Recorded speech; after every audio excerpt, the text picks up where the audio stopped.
Hello, everyone. Welcome to Dice on Ice. My name is Megan, and welcome to episode 20 of our Curse of Strahd campaign. This one is called The Baron's Dinner. And we welcome back Karen for more death and gore and loveliness to continue. So, welcome back. I hope you're excited. and So where we left off the last time, the last session was quite a heated one, and they had a lot of decisions to make. They had killed the Lady Watcher's sons, and Fel wasn't too pleased about Jean's involvement in that, and so they had to resolve a lot of those differences. During this episode as well, we saw Fel give a very, very sweet gift to Eli, and they also met Blinksy, the curious toy maker, who is their biggest fan, it seems like. And he also gave them some dolls. Dolls that they had put, after looking to see if they were at all cursed or anything was inside them, finding nothing, Eli put them into his rucksack that is actually a wooden chest. And then, after a delivery from the Vixen, which they figured out had these teleportation stones in them, that at some point somebody, the receiving or the sending end of these stones, could in fact teleport themselves over to where the party is. And with that, they donned these outfits with the teleportation stones lined in them. They set out.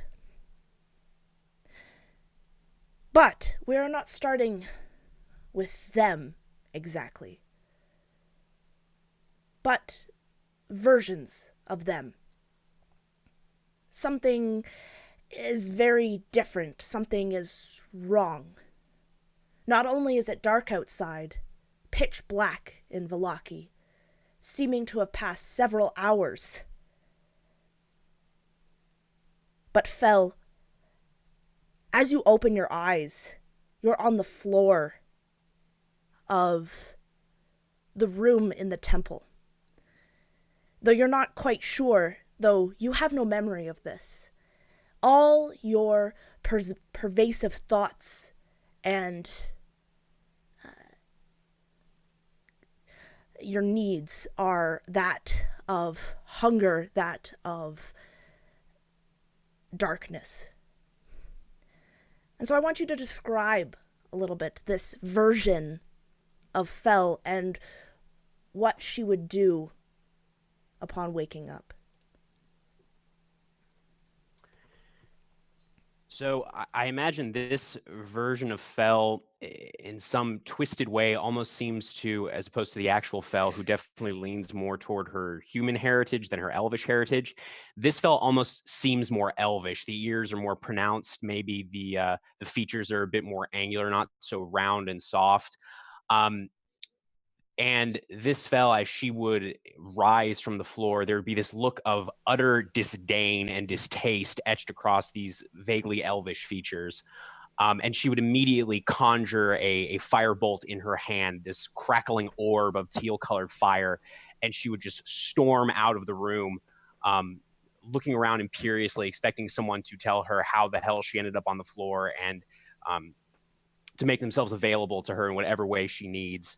And if someone did not appear, she would just start throwing these balls of magical fire at the edifice of the temple, just blasting away chunks of stone in this holy place with this utter disdain, but a hint of glee as she just completely almost gorges herself in this ecstasy of casting this magic that before she didn't understand. She was a little confused about how it came to be in her possession, but this version of Fel, for lack of a better way to phrase it, has completely given herself to it, to the point where she revels in every casting and in using her abilities for destructive purposes.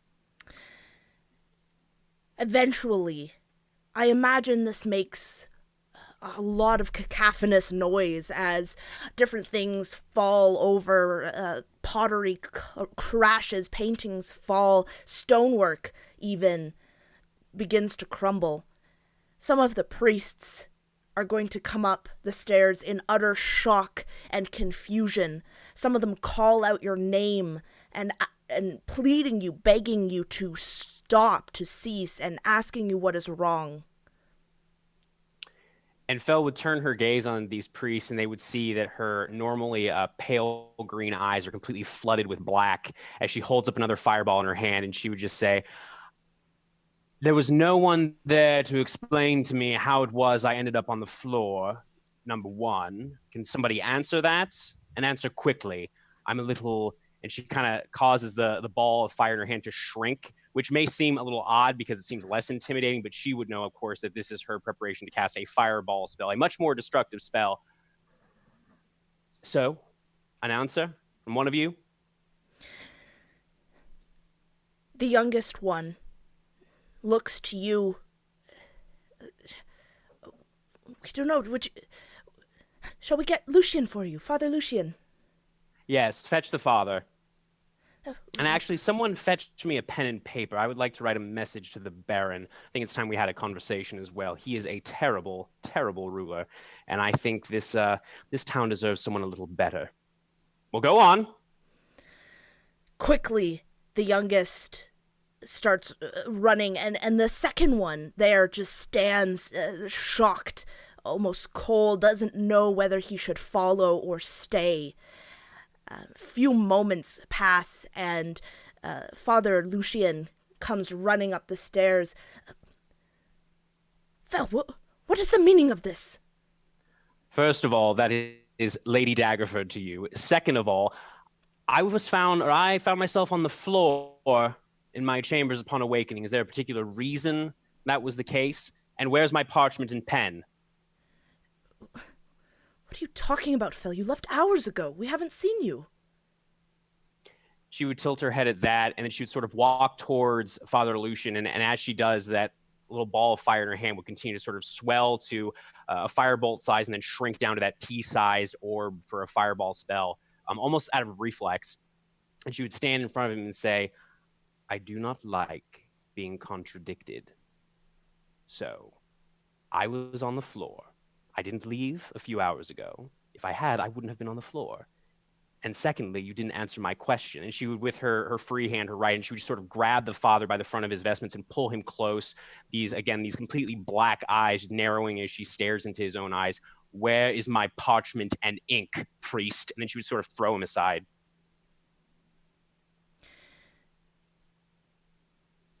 Father Lucian stands up very slowly. He looks at you, but then, as if thinking better of it, averts his gaze, and in a very calm voice, he commands the other monk to go and fetch you some pen and ink.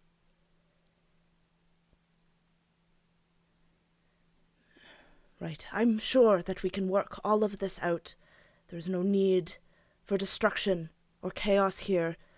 Please, come down to the kitchen. We'll make you some tea, and you can write your letter. I think I'll write it here. I think I'll write it here. And she'll move to like the nearest pew and just sit down. And then as she sits, she'll look at Father Lucian and say, "And once again, you failed to address me as Lady Daggerford. If you do that again," and she will release a firebolt from her hand, maybe like just kind of right above the father's head, just so it explodes against the stonework. "That's going to be you. Do not make the same mistake again, Father." Of course. Miss Lady Daggerford. And he almost whispers it, and he stays there. We're going to switch cameras quickly. Jean, you find yourself walking down the streets of Valaki. This darkness, this hunger, this evil is pervading your mind, pervading your memories, and pervading all of your thoughts and intentions. You see the others, patrons, villagers, dancing around you, laughing, smiling, taking part in these activities. But you know better. You know that they're faking it. They're liars. What is your reaction? They must be lying. They have to be lying. Jean is internalizing it into herself. She sneers at them, but it seems like a defensive sneer. She's walking hastily through the streets. She's covering her face. This place makes her feel weak, makes her feel vulnerable, makes her feel like nothing, like the tiniest fraction of a thing. And she runs, a quick hustle, pushing people aside that get in her way with a bit too much force. Soon she finds herself at one of the gates, or one of the exits of Valaki. She might be stopped by guards who deter her from leaving because it's past sundown. But that does not stop her as she slashes their throats with hooked claws and passes into the night down the many winding roads, down to a mist-covered place far in the distance. And that's where we lose sight of Jean. But on the gate, painted in blood, is the phrase, "Strahd is Lord," painted with the guardsman's blood.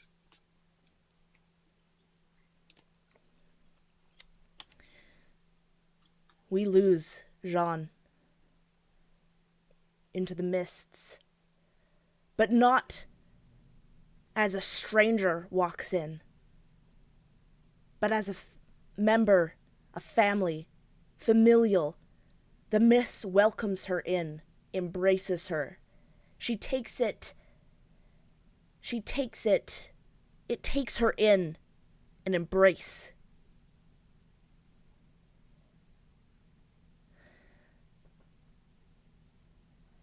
Corla. You find yourself in the main area of St. Andrew's Church. You find yourself at the door to the orphanage where you know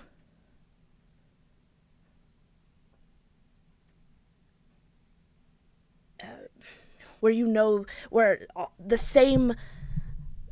same thoughts and this hatred and this is clouding your eyes, clouding your mind, clouding your voice, and clouding your thoughts.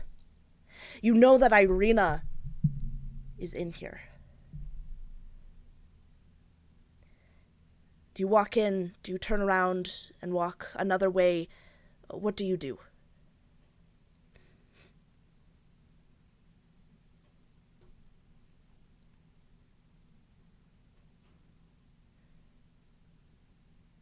Without probably even a backward glance at the orphanage and Irina and the people there inside, Corla would stride out into Valaki proper. And she is heading towards that tent. I guess the big top where they were at before. She keeps to the shadows of what there is at this time of day in Valaki. Probably not too hard, as it's always kind of overcast and shadowy. She makes her way with purpose towards this tent, and she goes, once there, into the back where they're getting ready for the next show. Silently, She moves up behind the I can't remember what his name is, the ringleader, the announcer of the show. And without a hesitation, her small silver dagger is cut across his throat, and he dies in a pool. And without even blinking, she strides forward and dispatches a performer, one by one, until complete carnage is reigned in this area. At that, she looks around at her handiwork, gives a smile, and licks her dagger clean before she strides back out into Vallaki.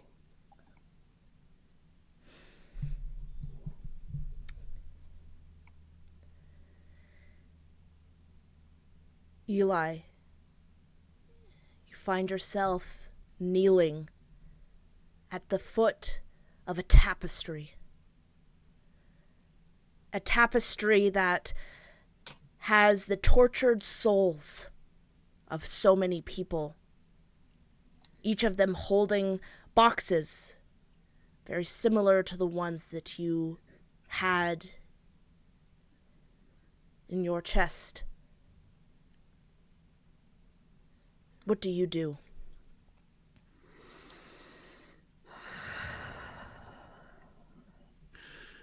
The Eli that kneels before this tapestry is a gaunt shell of any Eli Lancaster anybody may have known before. Stringy, black, greasy beard, barely clinging to sunken cheeks, prominently displayed on the cheekbone. A mark, a tattoo formed from scar tissue of an inverted triangle with 3 teardrops. The mark of Talona, the goddess of disease and pestilence. Gray-green robes, tattered and frayed around the edges, cover his emaciated form. As he stares at these figures with these boxes, and a smile curls at the corner of his lips. He tilts his head back, looking upward. He opens his robe slightly, and you see the leather, dry-rotted leather armor with 4 dagger sheaths across it. He reaches in, pulls 2 daggers, and with deft fingers that you can see the fingers are, some of the fingernails are cracked, broken, maybe missing. Boils and lacerations across his hands. As he takes the daggers out and kind of flips them around, sing, sing, rubs them against each other, pulls the robe back further. And along his side from the same harness are vials of greenish liquid. As he dips the daggers into this liquid, he turns and begins heading out through the streets. As he moves through the streets like a cut purse, moving amongst the crowd, every once in a while, a dagger flashes out, just barely nicking someone's skin. And he smiles, knowing that though that person may not notice it, but they're going to go home. They're going to kiss their wife. They're going to hug their children. And they're going to spread that disease. Again and again, he does this, moving through the crowd, slashing out until finally he moves into the largest concentration of people. He reaches behind him and pulls out from the back of his robe a mask. He slips it over his head and pulls it down, and you see his eyes now covered by two smoky glassed lenses, a long protruding nose of the leather plague doctor mask. He pulls out from his belt first one, then two, then three small round vials, each one barely more than 2 inches in diameter, with greenish liquid sloshing around inside. And he begins to juggle them. And he begins to dance around like a fool, reaches in and he grabs a fourth and a fifth, and he begins to teeter this way and that. And as if part of an act, he drops a bottle here, green liquid splashing harmlessly. He drops another bottle and another bottle until they're all gone. And he takes a bow with a flourish and disappears into the crowd before the first of them begin coughing up blood and dropping to their knees.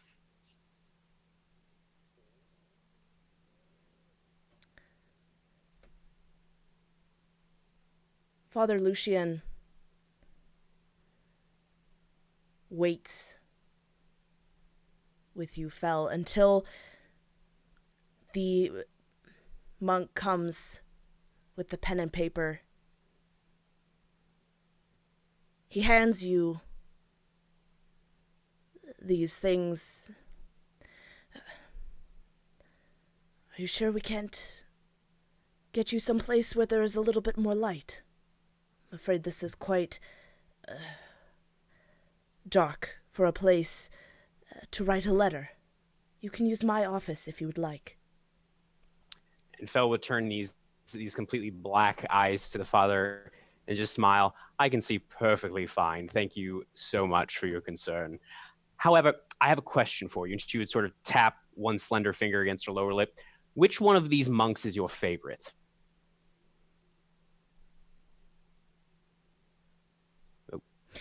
If this is a game, it is not one that I will play. If you are going to kill, then kill me first. No. I just need to figure out who's going to deliver my letter to the Baron. Which one is your favorite? I will deliver it to the Baron, he says, and he kind of nods to the two who had come up at first, and they turn to leave. Very well. And she'll hand the letter to him. And about how far away are those two retreating monks? 5 feet. Okay. So she'd wait until they get a little distance from her, and then almost casually, she would just kind of look over at them, raise a hand, and 2 bolts of fire would streak from her palm and smash into the back of each of these monks as she looks back to the father and says, "For every hour that letter is still not delivered, I'm going to continue killing one of your monks. Bring the Baron here so I can talk to him." Go on. Lucian nods and turns quickly to leave.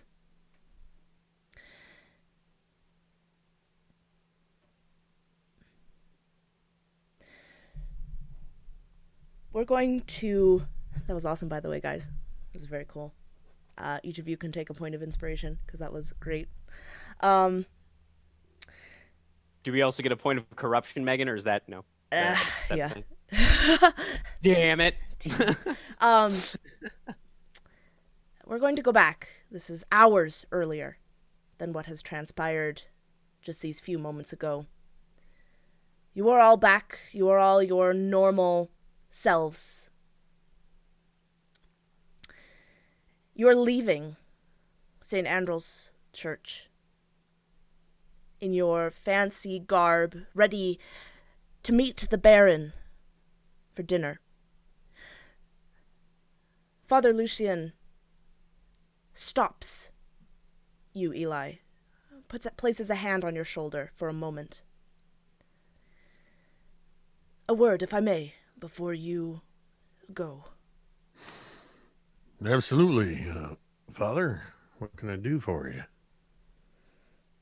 Now, I don't know why you would go to a dinner with that man. But I make one request. I know we haven't known each other long, but I hope that my kindness and I hope that this has shown you I can be trusted. I have no reason not to trust you, Father. I don't know what is going to happen tonight, but I make one small request. His wife, Lydia. Do not hurt her, please.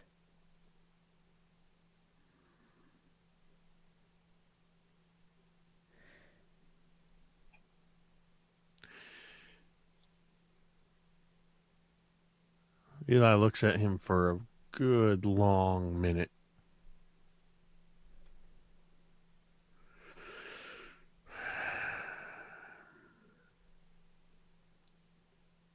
I'll do my best to honor your request.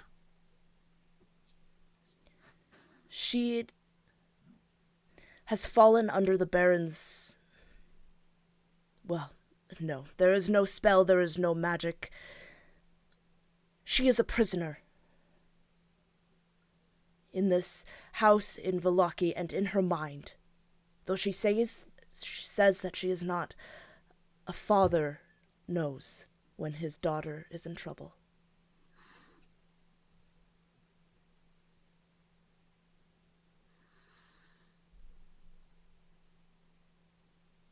And he says that last part very, very quietly to you. Almost a whisper. And looks at you a little more earnestly.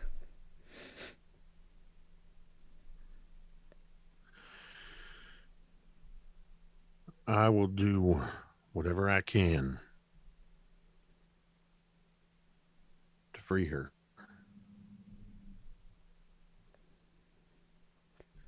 Thank you. Thank you. That is all I ask.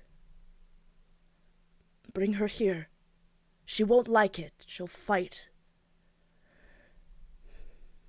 But I think it is for the best.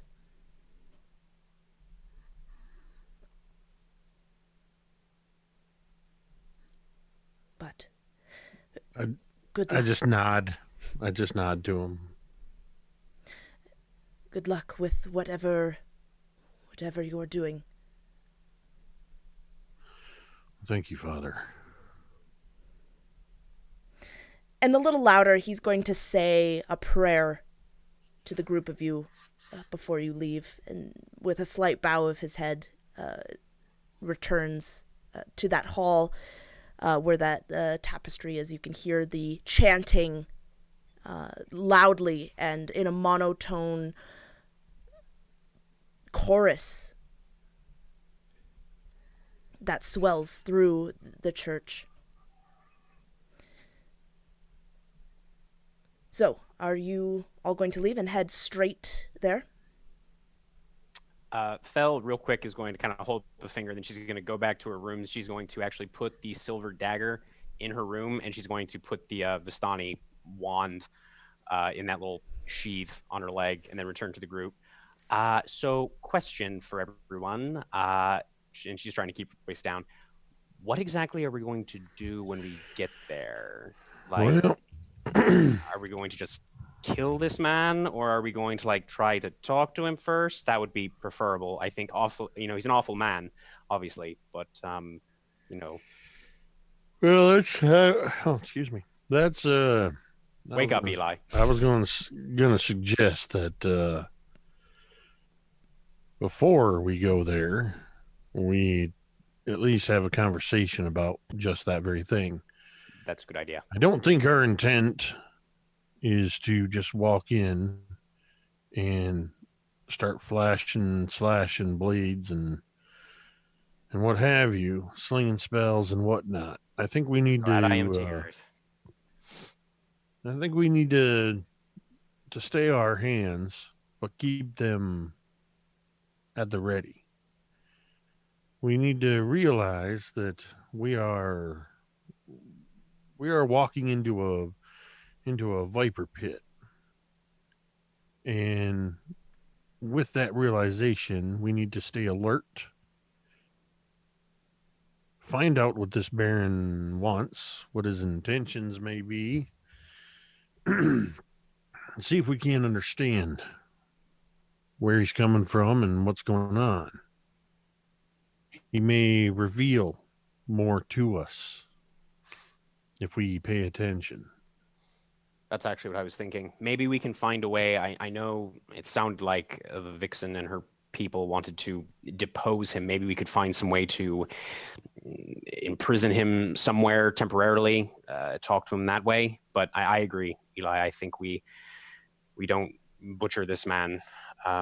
We at least try to learn something from him, if there's anything to learn from him. At the very least, maybe he'll tell us how he is allowed this place that he inherited, the place that he rules, to degenerate so badly. Exactly.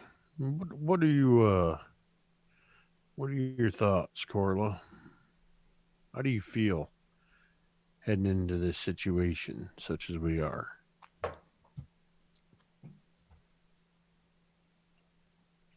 Corla looks silently between you and Fal. Talk if you must, but that man, if there's opportunity, he dies. This is going to be the Watcher brothers all over again if we cannot reach some kind of agreement. Corla's made it very clear from the start that she wants the Baron to die. I'm not saying whether or not that's going to happen, but what I am saying is try to restrain yourself until we can get a sense of what this man is about. We are going to be on his turf, operating under his assumptions. We have no idea what we're walking into. I am not fool. I ain't implying that you're foolish. I will let you talk, but if he not answer or seem to get upper hand, that is end. His, I mean. What about you, Sean? Jean, she would respond. She's kind of like pulling out the fabric, kind of readjusting really badly fitting. I mean, it's not badly fitting, but she thinks it is. Best for her. You look fine, John. You don't need to fiddle with it so much. You look fine. We will be his guests this evening, and we will have to act like such. Remember, this is a bargaining chip we have with the Vixen, but be aware that we have the opportunity to keep the blood from our own hands for this.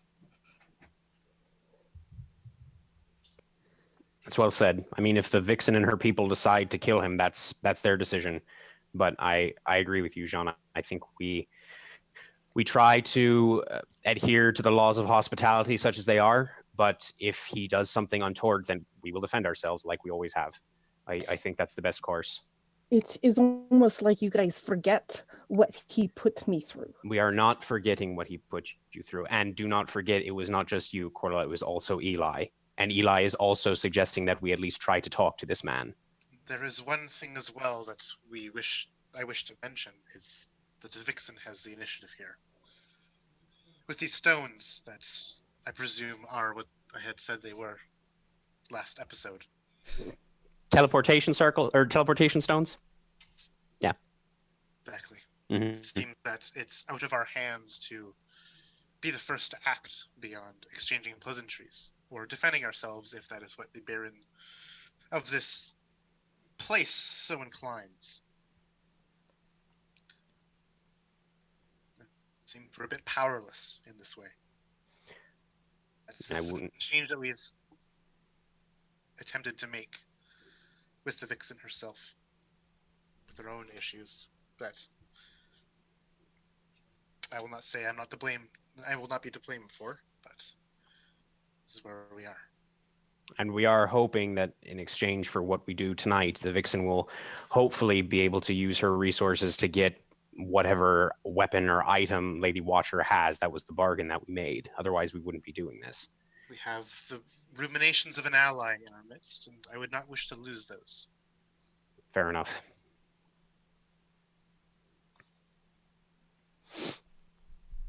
All right. Well, I guess we should get going. Hopefully the wine's good.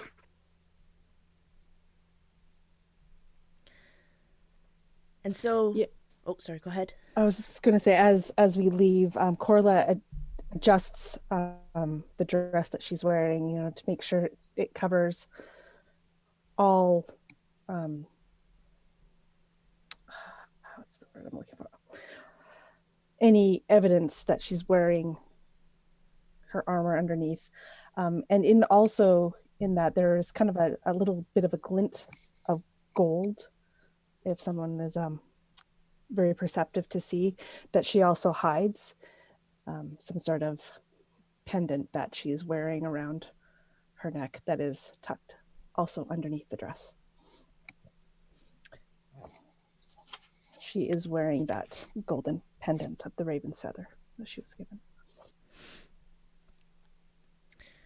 And so you begin your journey through the crowded streets that stink of sweetness, candy, of vomit, and of the odor of a people who are stressed and pushed beyond their means.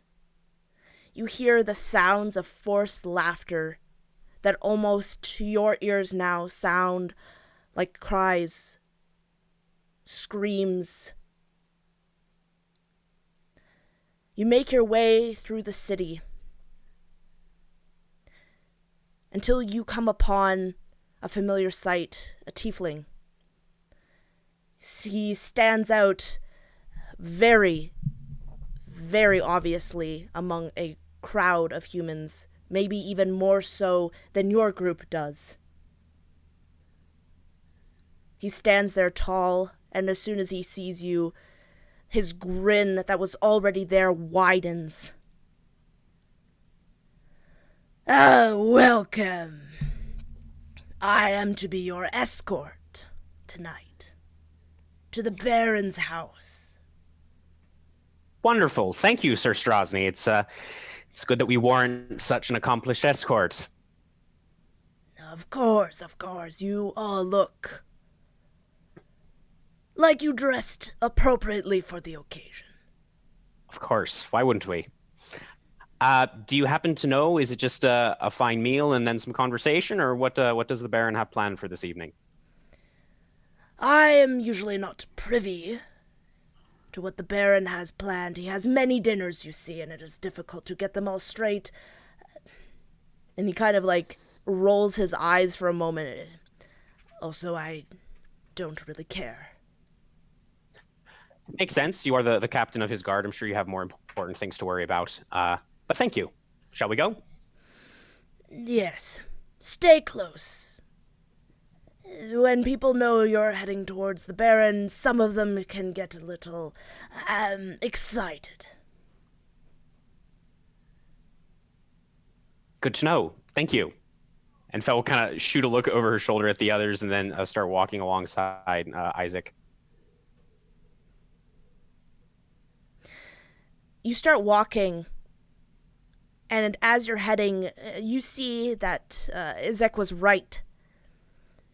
When people see that you are heading in a direction, and you later see that this mansion of the Baron, it is the largest, most even larger than the big top where the performances take place, and this one is decked, and it is a completely different color. from every other tent surrounding it, and you can see that it is so extravagant, laid with jewels on the fabric that you think that the fabric itself might collapse under the weight. And when people see you are moving, they begin to crowd you, smiles upon their faces, plastered on, eyes wide. One of them grabs you, Corla. "Please, would you ask the Baron if I can see my daughter, if he can let her free? That would be just great. We would love to go and see more of his shows and more of his plays. I would just really love to go with her." And what is your daughter's name? You see that she kind of gets very excited because this is kind of farther than she has got. "Annabella. Her name is Annabella." "That would be great. We would just love to go see his performances again as a family. That would make us so happy." I imagine it would. I will see what I could do. Thank you, Now, thank you. please. And she kind of holds on to you probably for a little bit longer than normal. And the rest of you get a very similar reception to that. People kind of holding on to you, asking you to speak to the Baron, different favors, and all are very veiled pleas for help. A lot of them say, they would love to go and to attend his performances, that they just didn't know what they were thinking. Some plead that the Baron give them their land back. Some beg that all for these things that were seemingly to you a punishment for not adhering to some of the rules that this Baron has set out. So you glean that the Baron probably has not come out of his house in some time. Eventually, Isaac does his best to try and disperse the crowd, probably a little more aggressively than need be. He kind of pushes some aside to make way for you all to head to the mansion, this big top. And you see eventually the people thin out, not almost like they don't want to go any closer to the Baron's place. And eventually you are alone walking up the path. Eventually, Isaac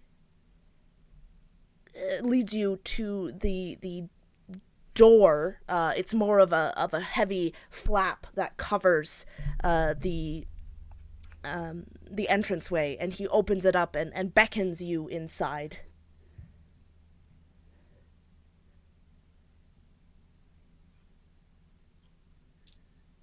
Right, I guess this is it. And Fellow's going to very slowly walk inside. Eyes open.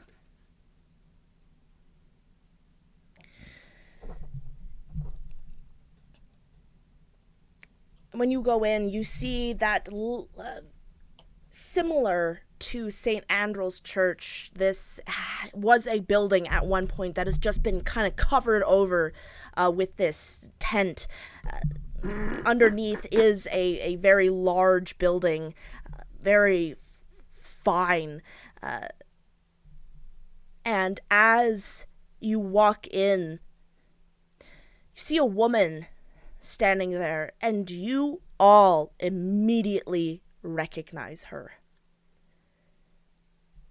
If she did not have the black veins, the last time you saw her, she was, you think, undead. Black veins radiating from her mouth, her eyes. eating maggots in front of you. Now is what she would have looked like, you think, in life. Elizabeth Durst.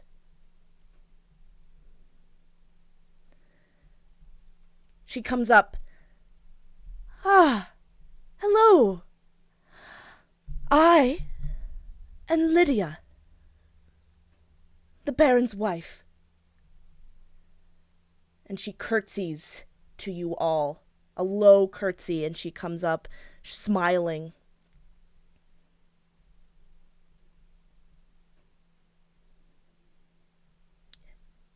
May I take any of your cloaks?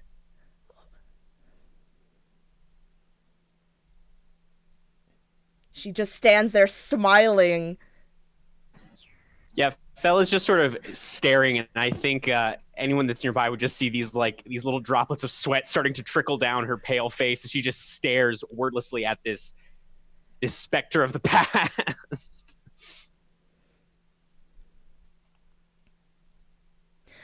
I hope that your journey was not unfortunate, or I hope it was a good one. That's the word. A good trip. I guess Jean would be the first one to decloak and hand this and defit.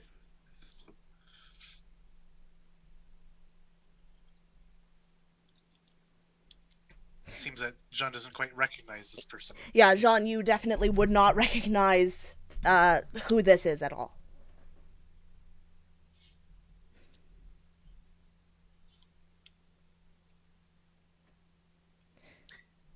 I imagine Fell, seeing John do this, would sort of like clumsily untie her own cloak with shaking hands and just sort of hold it out to this person, trying not to meet her gaze.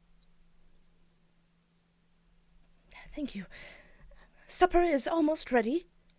But please, the Baron is expecting you in the parlor.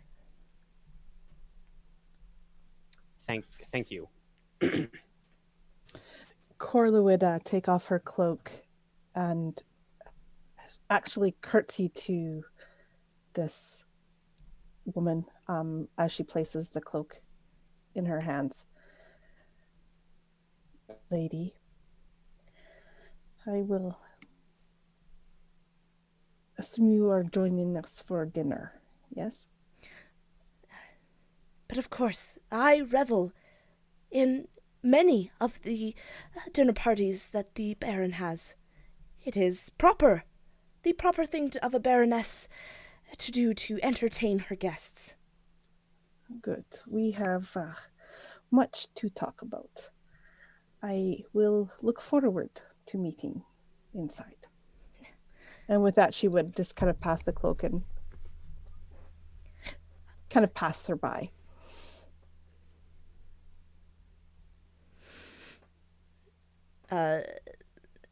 Lydia looks expectantly at Eli.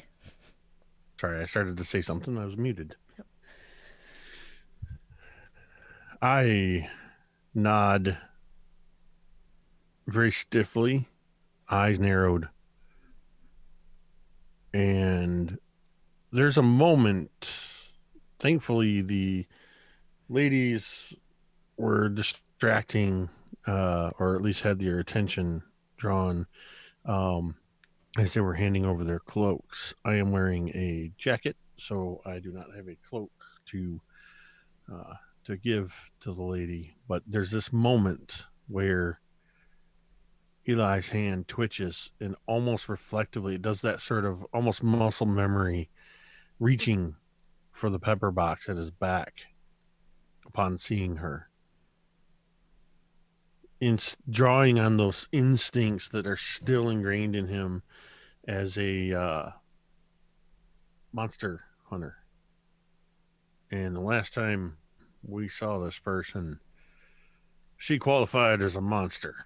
And so there's that part of him that just instinct says, blow her bloody head off. But he masks that movement in a reaching over to help Fel remove her cloak and hand over to the lady. And then just nods at her again. I think with Eli's help, Fel also remembers her own courtesies, being the daughter of a nobleman, and she would dip into a surprisingly deep and surprisingly well executed curtsy to the Baron's wife as well, and then just sort of move on. But I'm sticking relatively close to Eli, and I imagine Eli, you'd see that her hands are visibly shaking as she just continues looking forward and moving on away from whoever or whatever this is.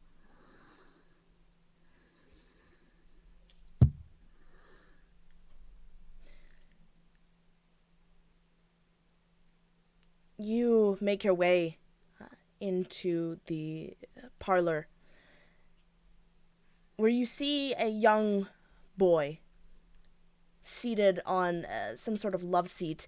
His legs, his feet don't quite touch the floor, and he is almost boredly staring down at this doll.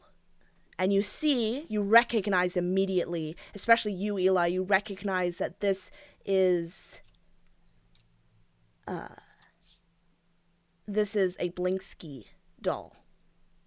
A Blinksky doll that looks very much like Irina.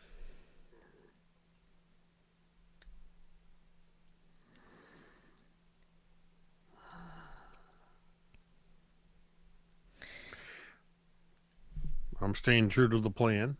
I'm observing. But in the same way that Fel's maybe wringing her hands or twitching nervously, she might hear a very subtle sort of grinding sound as Eli's clenching and unclenching his jaw and maybe grinding his back teeth together as he's taking in everything that he's seeing.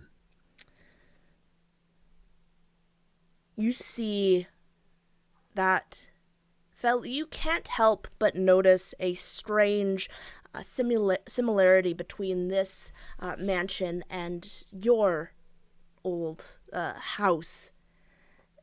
Just how things have this very shallow veneer of wealth, but you can see in different places the paint is peeling.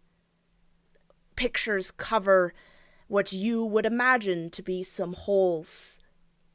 The upholstery is very clean, immaculately so, but worn.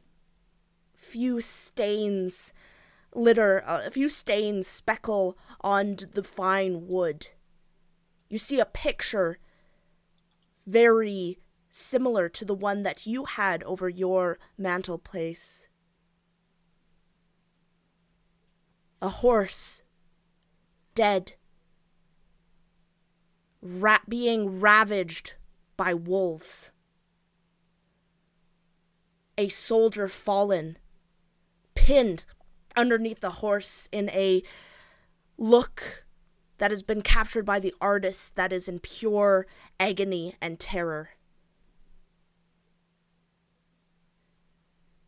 Immediately you hear this roar come from behind you. Isaac stomps forward. He rips this doll out of the boy's hand. I have told you not to go into my room! Ooh, that destroyed my voice.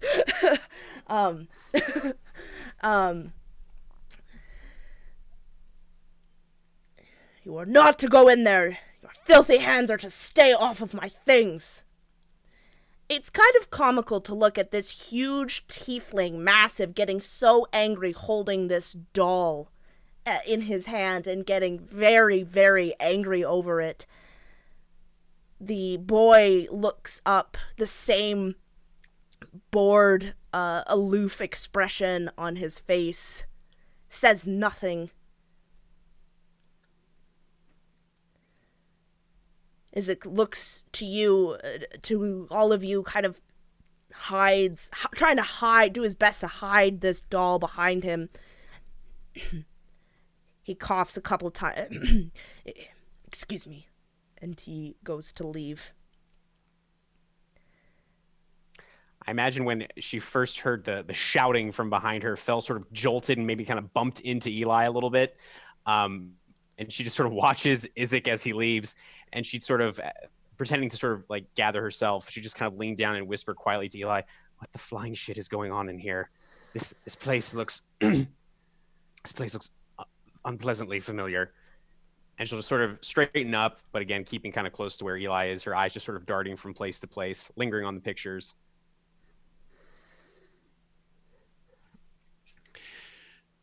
We haven't even gotten to the dinner yet. And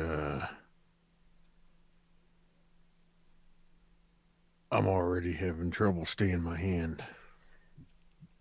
Maybe this was a bad idea. Maybe we should, do you think we could make some kind of excuse to get out of here?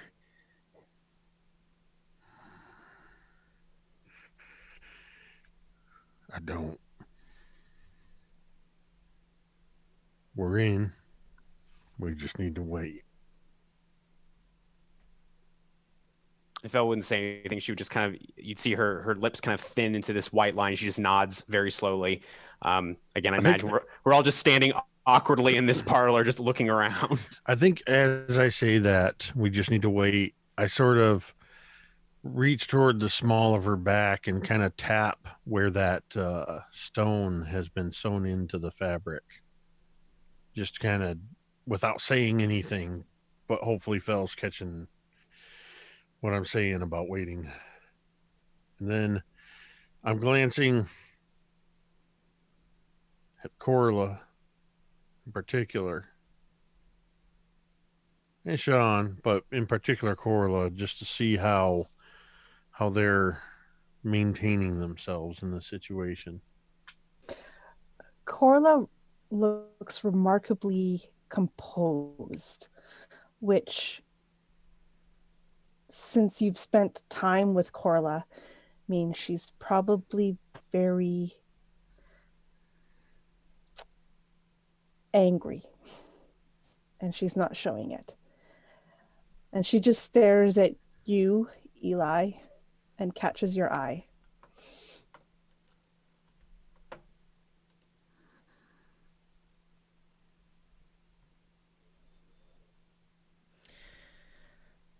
Something else that you notice, fellas, you're kind of looking at this painting that looks very familiar. On the fireplace, you see 3 boxes, wooden. The same very familiar infernal etchings spilling over the side of them.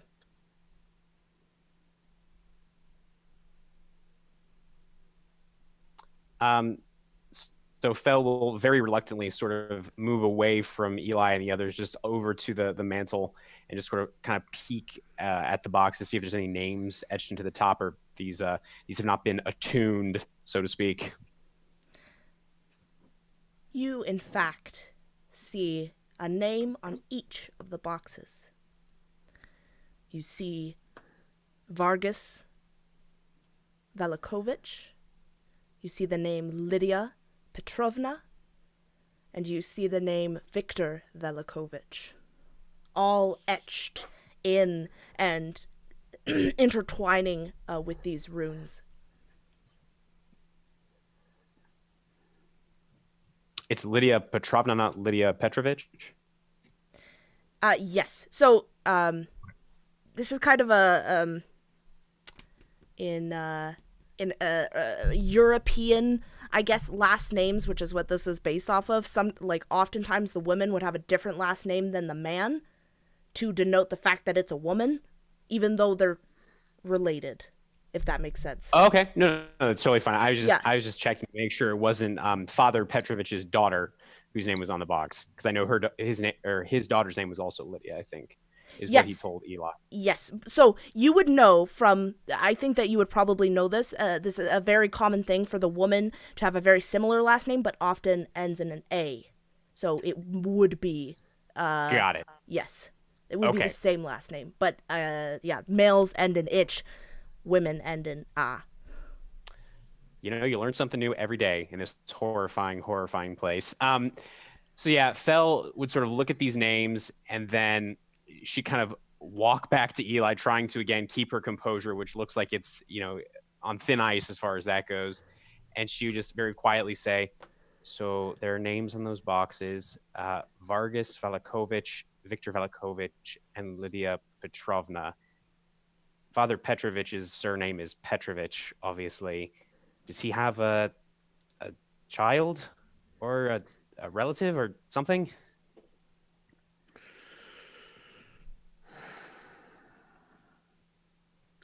He mentioned to me that Lydia was his daughter. And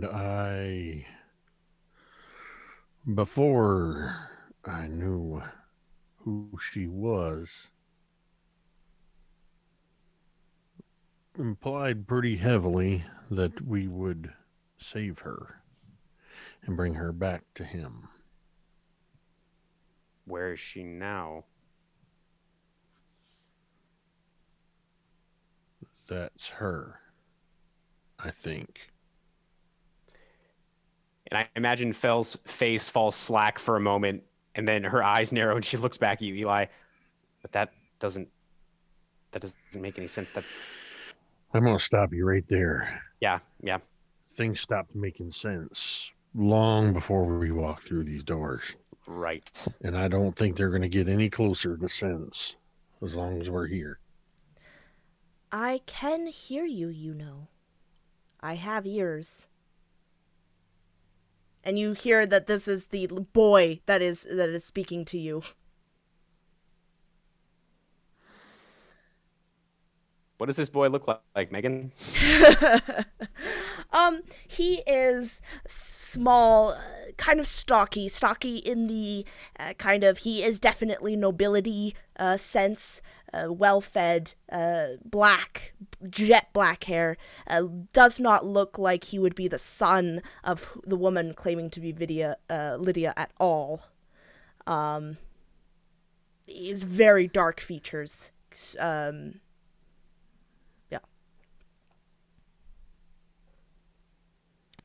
I have a weird question, but I figure this is something that Phil might think of.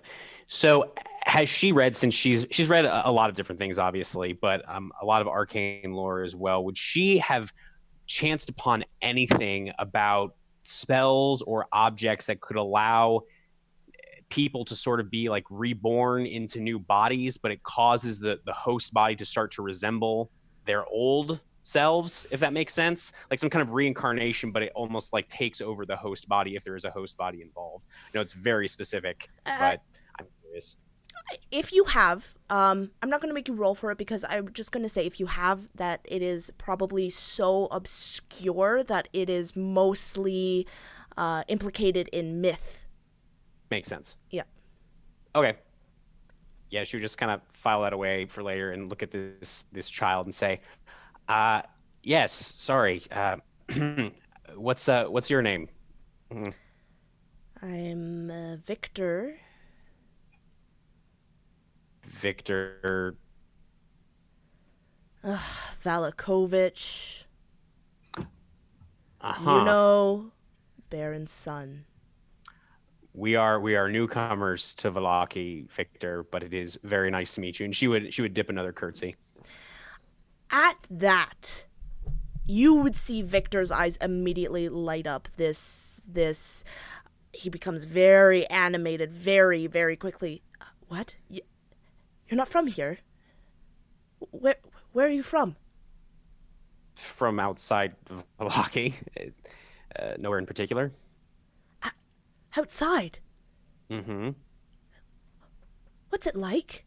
What is it like outside Valaki? Phil Is would it look nice? back. to the others for a moment and then look back at this child. Not especially, to be totally honest with you. I think you're lying. I think it's great. Don't lie to me. I would not dream of it, Victor. Do you have any idea where your father is? He's just kind of like staring at you. I don't know. He just kind of shrugs. If you do have some time, though, I have something I want to show you. All of you. It's very secret. You can't tell anyone. But you're from outside, so you can't tell anyone anyway, because you have no friends. You know what? Sure. Why not? But not now.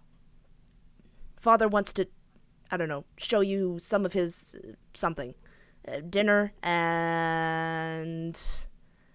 What does he normally show his guests after dinner, Victor? Usually after dinner is when he shows all of his guests like his new performances that he wants to show in the big top. It's like, you get to be the first to see it. Woo. People are very excited. It does sound quite exciting. Do the guests normally participate or they just watch? It depends. I don't know. He throws so many, and they're so different all the time. People come in, people go out, people participate, people don't participate. You know, if they don't like it, then they don't show it. If they do like it, then they show it. You know. And Bell, in this sudden, just like spur of the moment, is gonna go over. He's like on like a couch or just like a small chair by himself. This child. He's on like a love seat. Okay. Yeah, so she'll actually kind of sit next to him for a moment and just kind of lower her voice and say, "Tell me something, Victor. Do you enjoy your father's shows?" No, I don't. They're lame. They're lame? Why do you say that? I don't know. You just said they're so different and varied. That sounds like a good thing. Yeah, but they're all lame. They're all lame because it's my father, and he's lame. You know, I kind of sympathize with you. Look, so was your father always interested in these sort of performances, or did this just happen fairly recently? I don't know. Yeah, I think so. Like, just as long as I've been around, they've been there. And he's been talking about how the stuff that he's done because that guy didn't come anymore. Yeah, and that everyone's happy because of his performances. It's a curious way you phrase that. What do you mean, as long as you've been around? I'm like 13. I think my father's been around for longer than I have. I would hope so. That would make sense. You're very smart, Victor. Smart ass. This kid.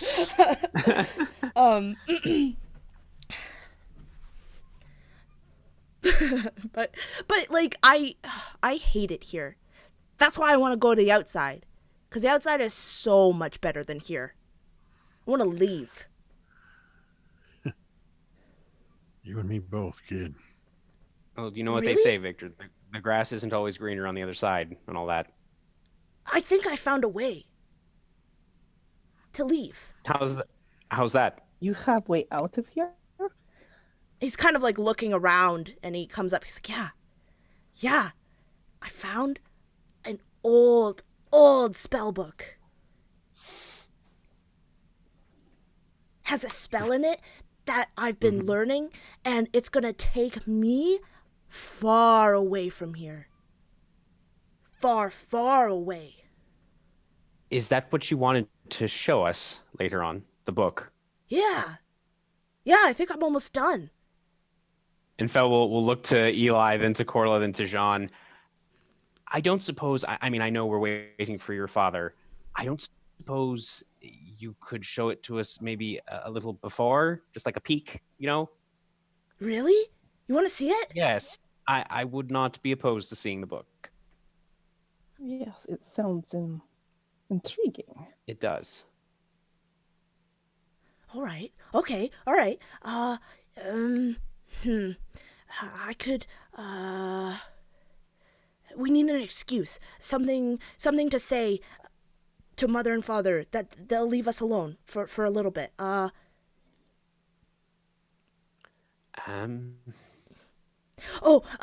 could say that I'm showing you his dogs. He loves his dogs. He loves his dogs more than he loves me. Sure. All right. Yeah. No, that sounds good. Okay, awesome. Great. Yeah, cool. Let's go. But if anyone stops us, you can't say anything, especially to Isaac. He hates me. Right. Understood. Thank you, Victor. And Fel will look to the others. We should definitely take a look at this, right? Like, I'm not. I mean, yeah, but this is your area of expertise. Yeah. All right. Okay, let's go, Victor. So like, and as you guys, so he gets up and he starts leading you, and as he's walking, so you guys like far away, right? Far. Very far. Because like I've been reading and I've heard of like different planes. Did you know about that? Like of like where different things live in different worlds? I mean, those are just theories, Victor. You know, I mean, the planes, you know, different realms. It sounds a bit. She kind of stops for a moment, thinking about, you know, the current situation that everyone is in right now. I mean, it could be true. Who knows? Maybe. Right. But I found a spell that is going to take... Because I think... I've talked to a lot of people, and they all say that this area and everywhere around it sucks. I agree. But I think that if I get out onto one of these other worlds, then that would be really, really nice. I have been, and he kind of starts prattling on about all the work that he's been doing and how much his father is horrible and how much he hates it, and just very typical like angsty preteen things. So he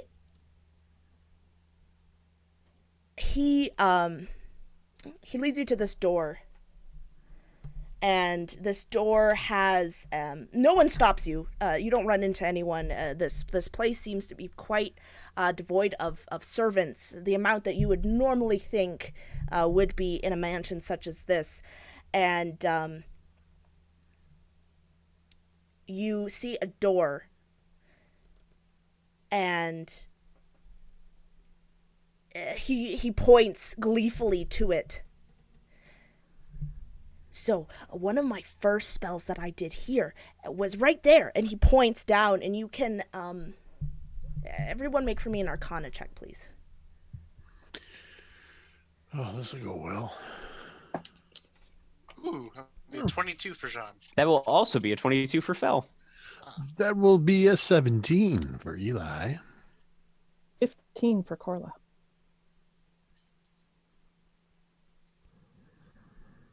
So anyone who got a 12 or higher, a 14 or higher, can tell that there is a glyph of warding, some sort of trap, some sort of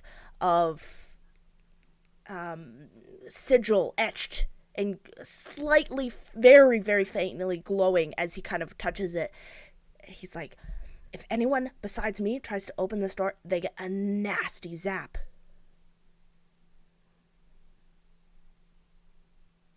I can't let my parents see. They would never allow me to do anything like this. No, absolutely not. And I think Fel looks absolutely stunned because I imagine she's read about, like lifts of warding. It's fairly beefy spell, and she's just sort of like, I imagine she has kind of fish out of water expression on her face as she's looking at this ward and this preteen who's just sort of casually dismissing it for the time being. And she realizes this kid might actually be a fairly potent spellcaster, apparently. So he opens the door, and you see that this place is extremely dusty, very not as immaculate, or attempted to hide a lot of the wear and decay that has been going on. This room seems to have embraced it. You see that there's dust everywhere. The paint and the paper is peeling. The windows are soot filled and barely see through. They almost let no light in. The only light that you get are from various candles. And you all see different shadows scurry about in this room. Small, very small, and one comes into the light. And you all see that it is a skeleton of a cat that is fully animated. It looks like it's alive. It's and I would even imagine that it goes up to Jean and almost pretends to rub up against it, does that kind of action, except it's a skeleton. It has no fur, so it just kind of, you feel like its bony ribs just kind of rub up against the hem of your skirt.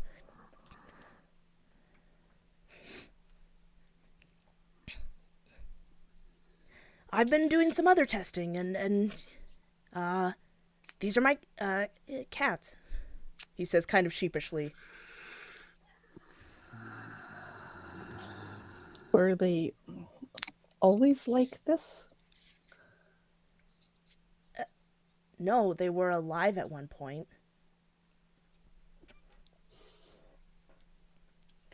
Did they become this? Or is this your handiwork? Oh, this is totally what I've done.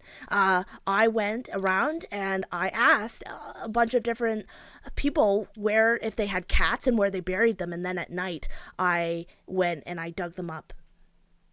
It sounds a lot creepier when I say it out loud, but my parents would never let me have pets, and I really wanted them, and I found this spell and I thought it would be really cool, and it was, so I did it 6 times. It's a 6. Very industrious, I am. This is quite impressive, and I'm even more so intrigued to see this book you've been using. It sounds quite spectacular. Jean will lean forward and whisper into Fel's ear, "This book needs to be destroyed." Why? It might be able to help us get out of here, potentially. It holds dark secrets like this. It's not long for this world. It must be destroyed. And you can tell that Jean is like holding back something. Not holding back information per se, but like holding back like a strong emotion to seeing these animated skeleton cats around. And I imagine Fel for a moment would be trying to rack her brain, thinking why Jean would be feeling any particular way about this. And then she recalls, of course, the Battle of Red Mountain, and she says, right. Look, let's at least just see what's in it, and then if it's some profane tome of arcane lore, we can we'll deal with it. Right. Out of this kid's hands. Yes. Victor, I'd love to see the book and this magic you were working on to take you far away. I would love to take a look at it. And she'll kind of look around. Is there like anybody besides us in the immediate vicinity? I imagine not, but you see in the corner, kind of obscured by the shadows of the candles, you see humanoid figures, but they don't move. And upon, like, it's that it's that small kind of look, and then you look again, and you see that they are mannequins. These wooden figures that are dressed in clothes. Victor looks back. Can any of you sew?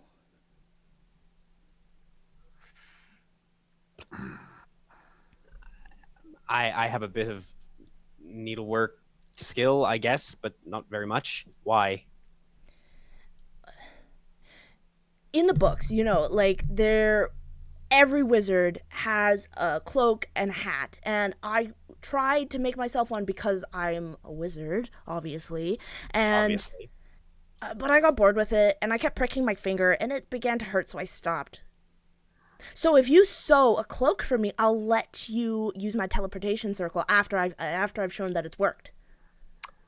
Let's do this. I'm willing to consider that, but first I cannot. Let me take a look at the circle, if you don't mind. Just a quick peruse. Yeah, sure, of course. And you see a little bit further in to this room, you see a large desk that is filled with papers and sketches and vials and different tubes and pencil markings and all of these different things. And you see what looks to be the same shape over and over and over again. And anyone can make me an Arcana check, please. Oof, that's not nearly as good. That's a 6. Jean gets an 18. Or like it's a 15. Big fat 3. I have no idea what I'm looking at.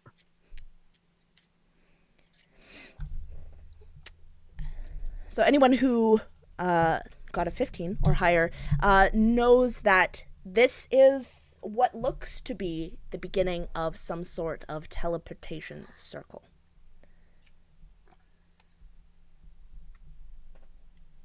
This is something that you have read about in books, maybe, heard about in tall tales.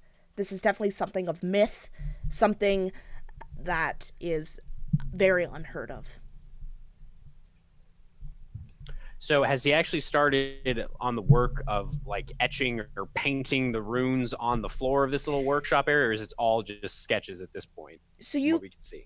From what you can see in that moment, just on these sketchings, but Victor bends down and he pulls up this carpet, this rug that he had laid down.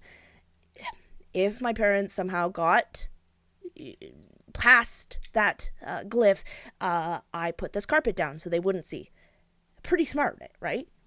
That's very, very smart, Victor. You sound more and more like a wizard with every passing moment. Jean, could you help me for a second? And Fel would just sort of gesture for you to come over, Jean. I want to take a look at this. I'll be honest, I've never actually seen a functioning teleportation circle, but I've read about them. You seem to have a pretty solid grounding in the arcane. Maybe we can just take a look at this, make sure this isn't just some random child's drawing. Don't want to get our hopes up for no reason. It certainly isn't so far. Right. What is your Arcana bonus there, Jean? I have a +3 to my Arcana. I am Okay. proficient in it. So. Okay. So if you want, since I have the same, if it's okay with you, Megan, can I give Jean advantage on an Arcana check just to check out the circle, just to make sure, like, is this actually potentially what one of these is supposed to look like, or is there, I don't know, does it look like just a doodle? I mean, Sure. Yep. Could we make a check? So Yep. I'll give you advantage, John. Jean's like bringing back her memories of working with her court mage at like the war tables, seeing if they could have a teleportation circle crafted for the war. But that's going to be 14 plus 3, 17. Oh, that's good enough. Right. So you remember one of your court mages speaking about a teleportation circle as a possible way to get troops, to get people, fighters, to the front lines very quick. You have heard that these are very, very hard to pull off, and only a very skilled court wizard. And this is, you heard this from probably like the head court wizard, and even he was reluctant to do it. So I as feel you like the project might have not gone through because it's too much risk or something, too much cost. absolutely, Too much labor. Yeah. and as you are looking at this teleportation circle, you can see that it is horribly inaccurate to what it should look like. It's kind of a mishmash of different runes, and it yeah, it just looks like a mess.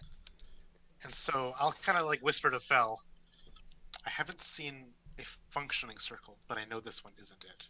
This is cartoonishly wrong.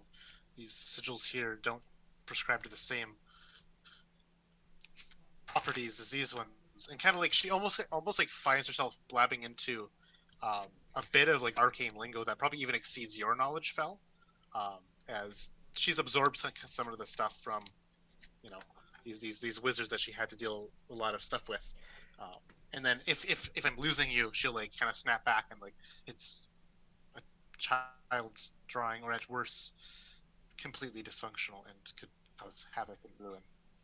And I imagine, like, as you start to kind of go deeper and deeper into this sort of arcane phraseology, at some point, almost like, you know, in the movies where everything just kind of starts ringing in a character's ears, Fel just sort of tunes out as she's looking at this circle and realizing this is not a way home. This is not a way back. And her shoulders sort of slump. And I imagine as you, Jean, sort of turn back to her, trying to make sure that you haven't completely lost her, you'd see just a little bit of moisture in her eyes. And she blinks. She's like, "Oh, right. Just and she kind of wipes at her eyes. Just a child's drawing." Right. Victor, this is very nice. Thank you so much for showing this to us. Where's that book that you mentioned? Oh, I have that hidden away in a very safe spot. But this circle, it's not ready yet. I know that there have been some failed experiments before, but I'm working on it, and I'm reading, and I'm looking at what else I can do to make this work, and it will work one day. And Fel would actually kind of walk up to him and kind of, I imagine he's not too terribly much shorter than she is, but she's sort of like hunker down a bit so she's more on his level, and just kind of put an arm or a hand on his shoulder and just say, I really hope you figure it out, because that would be fantastic. Really. I really hope you figure it out. And she'll sort of squeeze his shoulder and then stand up, moving back to the others. Is there something we need to be worried about? No, it doesn't work. It's not a way out. Well, it works, but like it doesn't do what it's supposed to.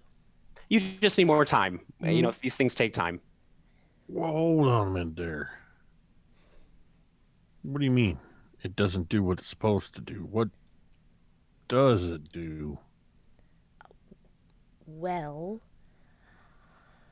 I had a test subject tried out because I thought I got it. I thought I got all the runes and the glyphs. And I thought I got everything right. And well, when the person went on it, they disappeared into dust. They exploded. They disintegrated. Yes. You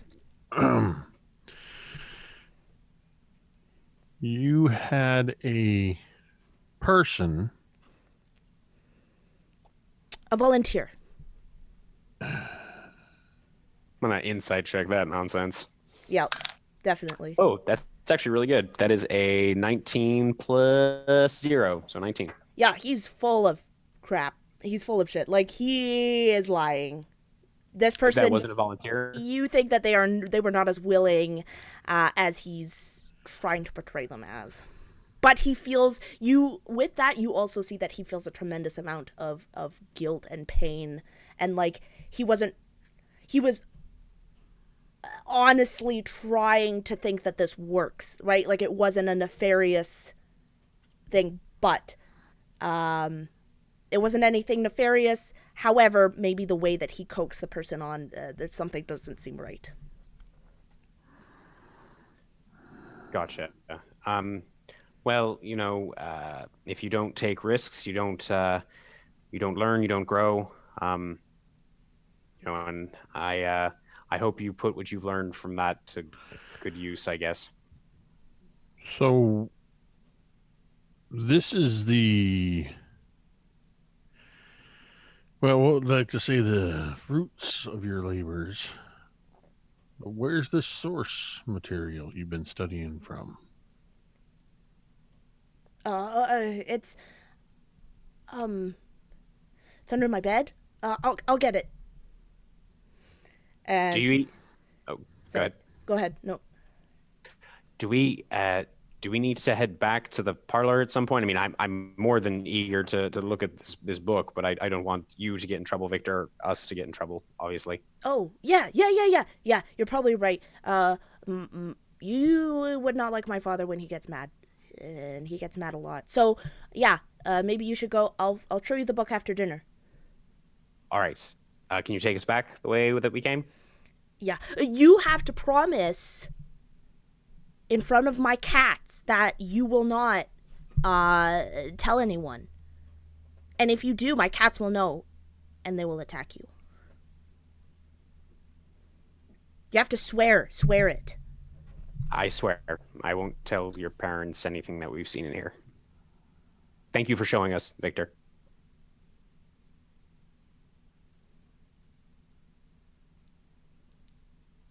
She'll look to the other three. Yeah, so does Victor. He's like, As well, not to tell your parents about this. She seems a bit reluctant, though. How she says this, a bit not reluctant, almost like wary. There's like a wariness in her voice.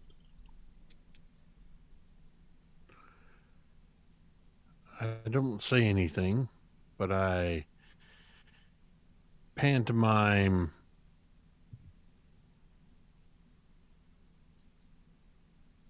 sort of zipping my lip and locking it, and I'll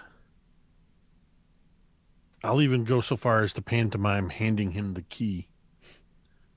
he totally takes it in a nod of reverent approval. Like, this is the most important thing that he has done.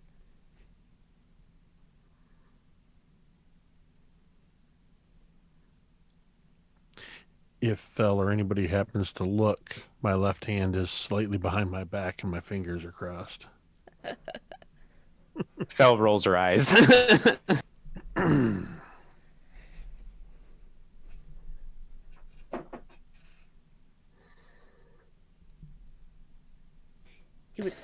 Corla would say, Bony cats, I will not tell his parents anything about what I've seen here.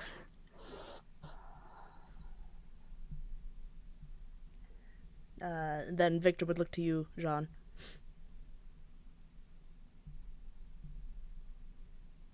Promise not to tell your parents. Okay. All right. That's great. Awesome. Great. Yeah. Let's go to dinner.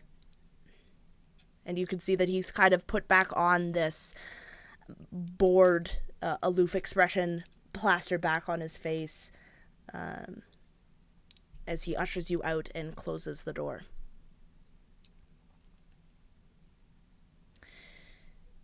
He leads you down the stairs, and instead of the parlor, he leads you into a dining hall where everything you see before you an amazing array of appetizers, food set out, and a huge array of flowers and centerpiece, and beyond beyond this dining table is what looks to be a stage. Fel, you recognize this room. You recognize the table. You recognize the statue on the wall from your dream that you had with the golden wolf, where you had pulled the statue, pushed a button, and a secret passage had opened up. You recognize that this is the exact place.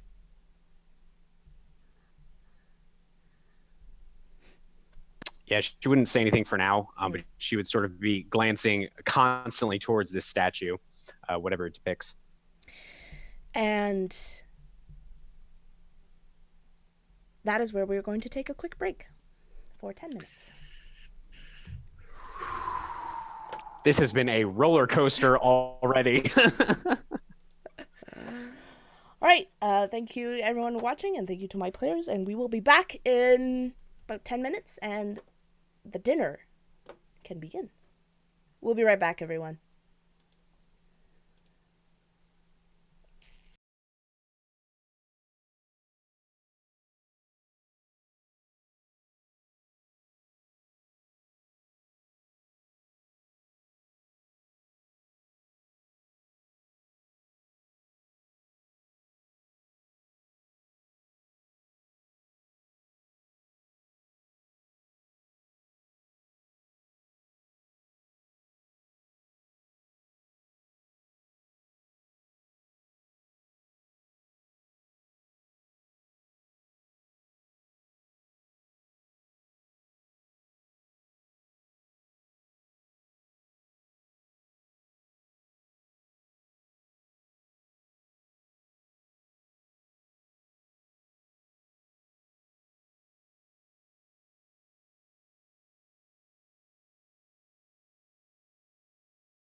we are back for dinner.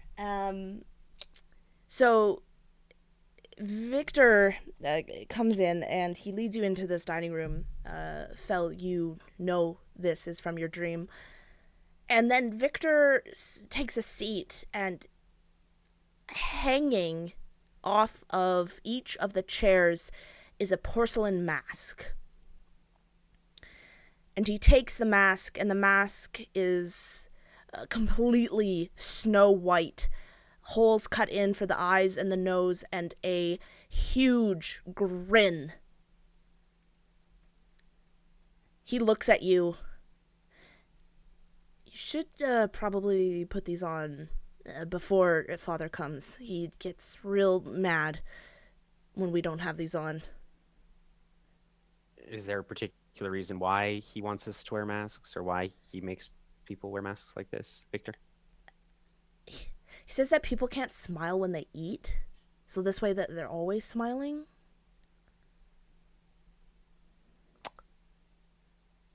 Sure.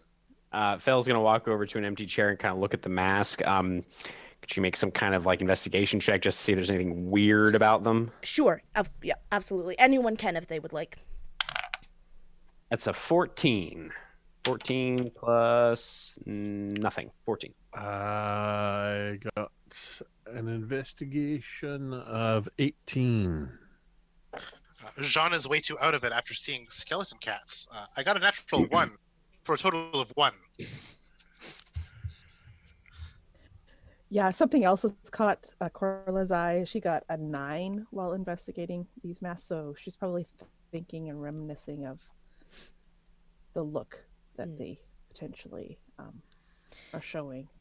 Fel and Eli, you look at these masks and you can detect that there is nothing about them. They are porcelain as far as you can tell. They are just porcelain masks. So they're pretty heavy, but they have this very thick leather strap that you use to hook them behind your head.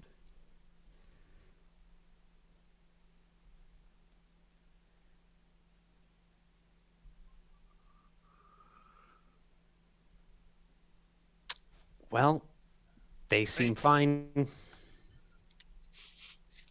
Upper guests, I guess. And then Jean will put on her heavy mask. Does anyone not put on the mask?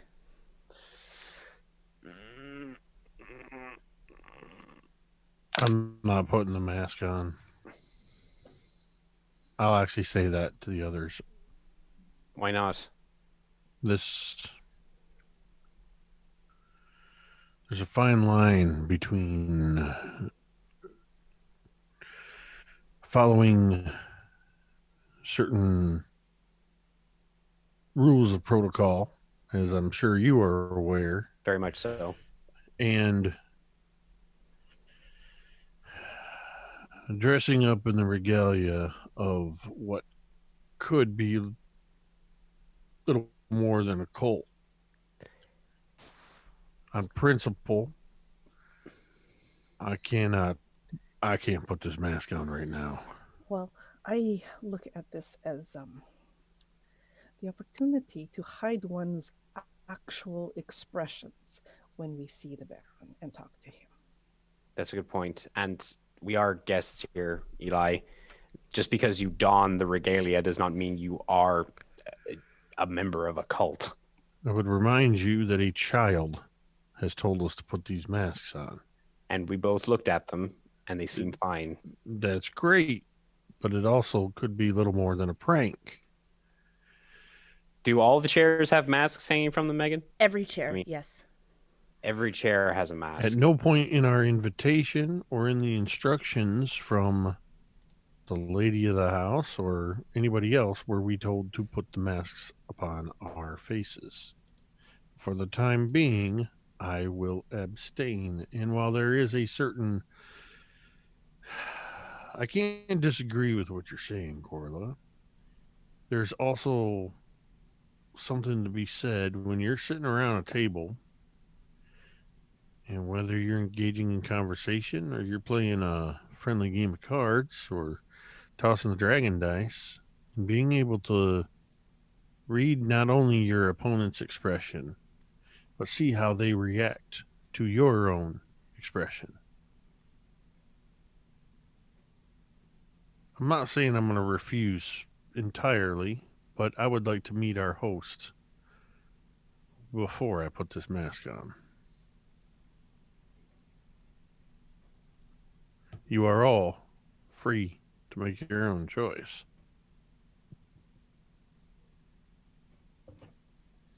Jean looks at the boy as she's actually unstrapping her mask.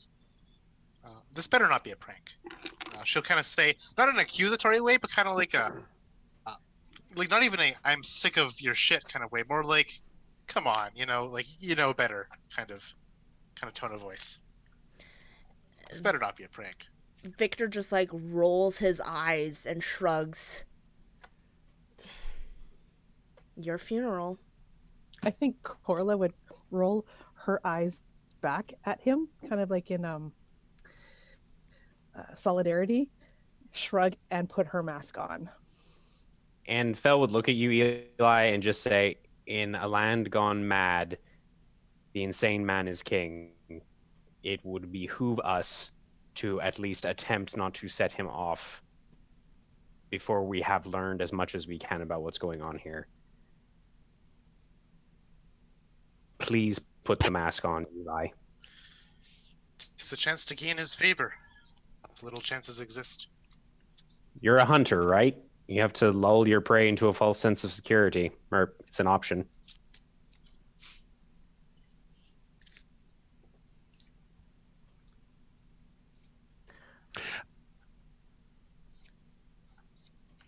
Just know that I do this under protest. I know you do. And I will put the damn mask on. Thank you. And Fel will put on her own mask, and she'd sit down. Probably sit down next to Eli. For all I know, you just saved my life.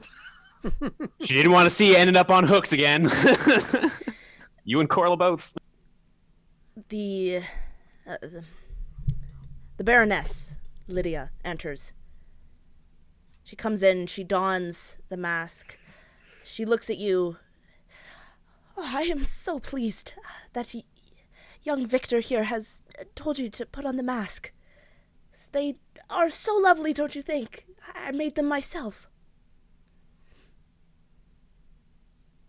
Their craftsmanship is exquisite, what Jean will say behind the mask. Yes. My husband wasn't very happy with the first couple of renditions that I did, but I'm happy that he finally found one that he liked. And she would sit.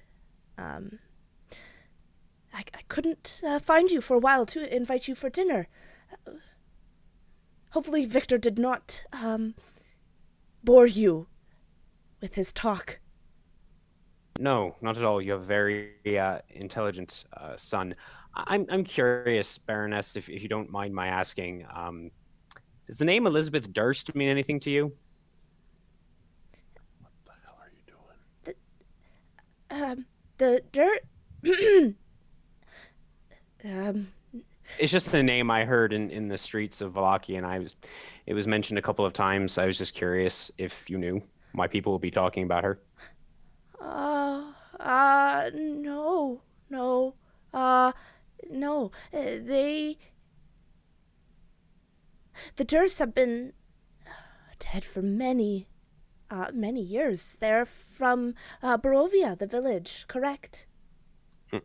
That's what I heard, I believe. Right. Yes. They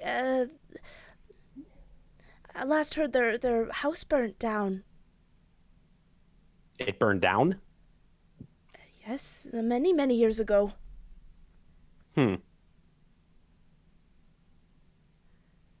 Did your husband ever entertain them that you're aware of? Did you ever meet them?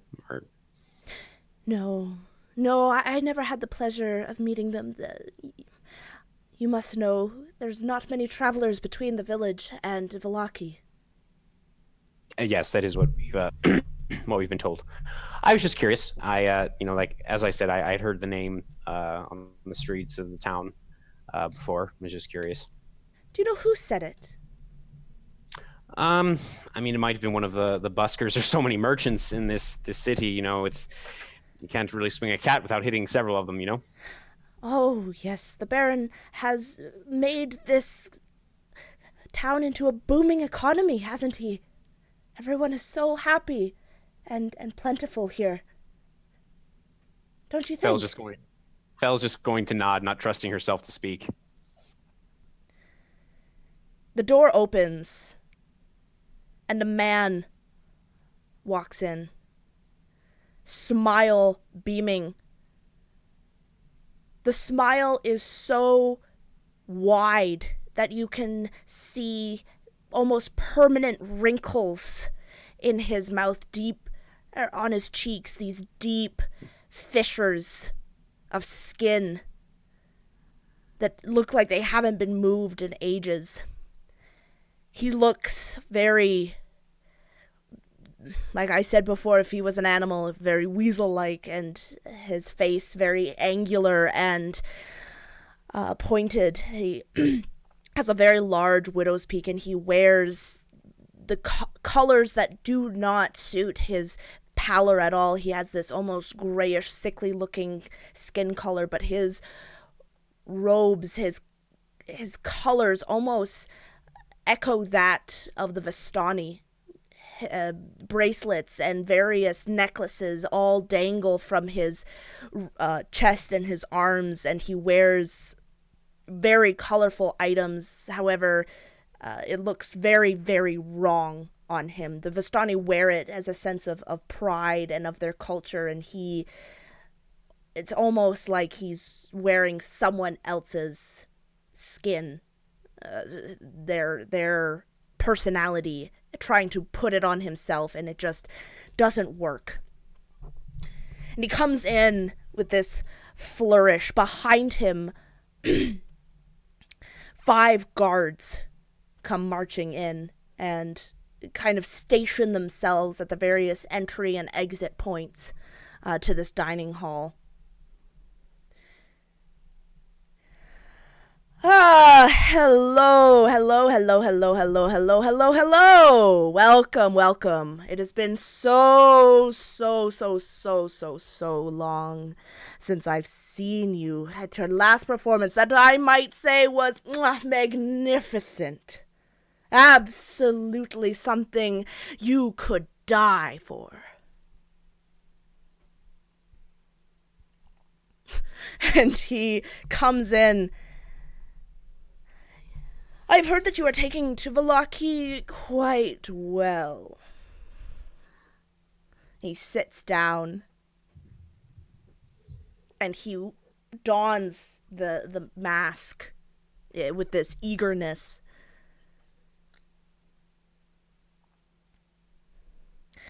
What are your thoughts? Tell me, please. It has been so long, so long since we've had any visitors from outside. And, the drab here, they're just so, normal. They fill your brain with platitudes. Same thing, Sometimes I think they just say what I want to hear. Don't you think? And his wife just laughs along with him in this very forced, very, very awkward laugh. And he looks kind of expectantly at you.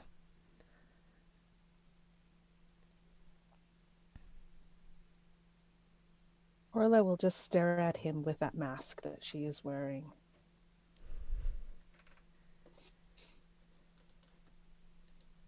You ain't got to worry about us filling your heads with mindless platitudes. Oh, really? An honest man you look like. So tell me, what do you think? You've been to a performance? You were a part of a performance. Oh, lucky you. Feeling that Vallaki joy firsthand. Exactly. Talkative, aren't we? I see. Well, I have heard, however, some troubling news. And you know what? I do not like news that troubles me. Do you know what I heard that troubles me? Guesses? Any guesses? Anyone from the audience? Enlighten us. I'm betting that you heard that Barovia puts on better shows than you do. He slams the table down immediately, and the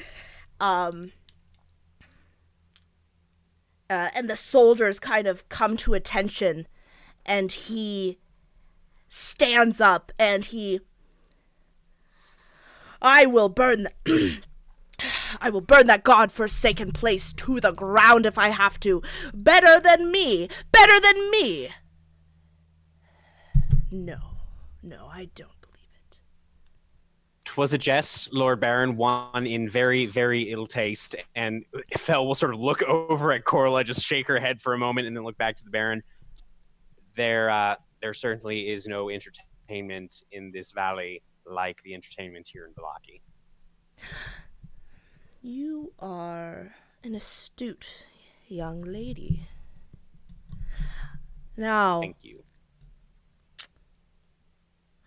and that begs the question, however, I have heard that you have not attended a performance today. And I don't know if you knew, but it is against the law here to not attend a show every day. These actors, they work so hard to bring the happiness, to bring the joy. Are you going to threaten that joy of my people? I would have thought that attending here at your invitation would suffice. For I cannot imagine that one such as yourself would put on any greater show than that which you show your personal guests. Behind his mask, Eli is speaking through gritted teeth. And right you are, dwarf, is it? Is that what your kind is? That is accurate. Great. Well,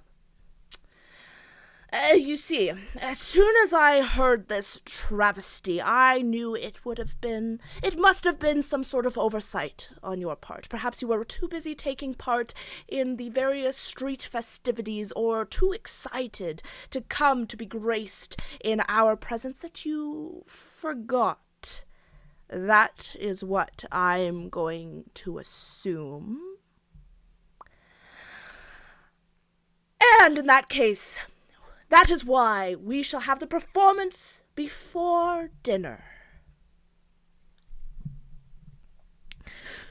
To moisten our palates, to refresh our eyes, to bring the joy back into your souls.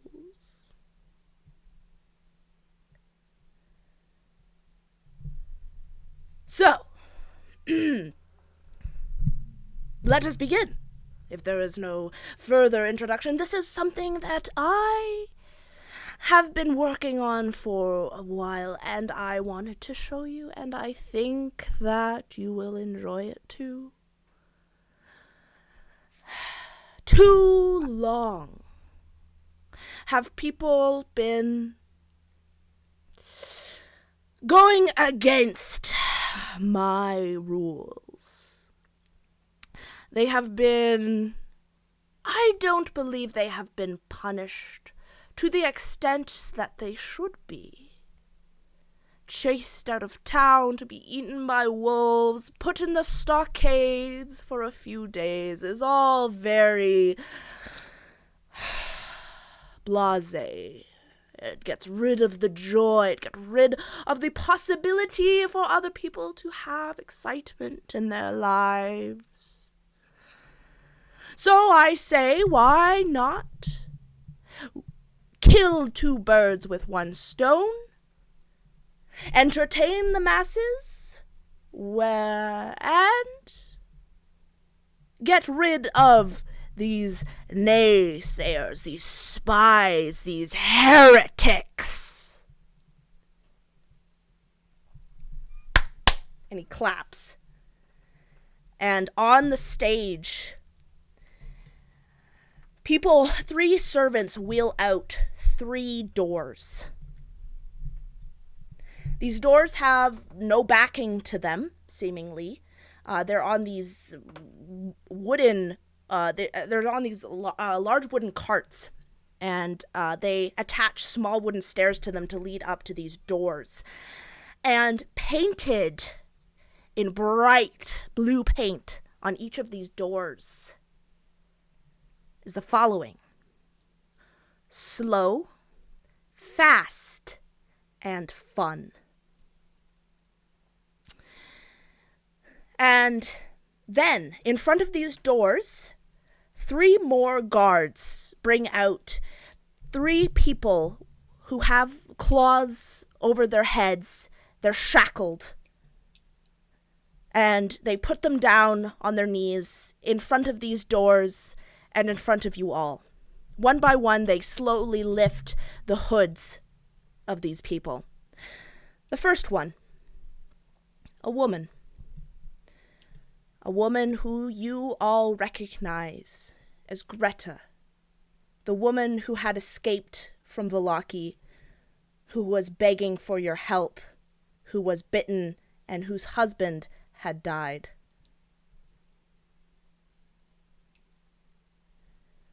The second hood that is pulled, you see a very familiar Vistani. Stanimir, beaten, bruised, and bloody. Looks like he was not taken without a fight. He is cursing in his language, though you cannot understand. And then the third. And I need everyone for me, please, to make a wisdom saving throw. And put what you got in the chat, please. Ah, hell.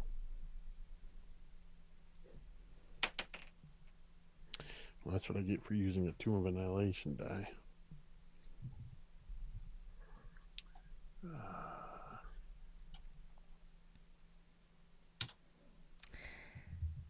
Jean, Fel, and Eli. Wait. Oh. Wait. Oh. I'm using my point of inspiration.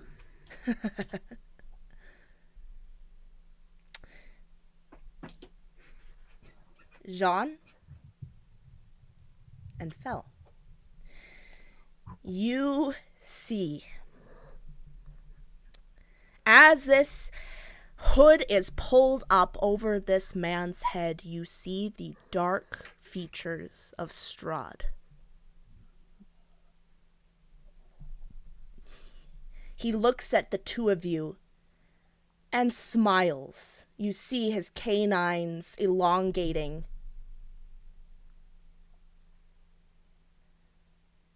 Eli and Corla, you see a man whom you do not recognize. Who looks to be a person from Vallaki.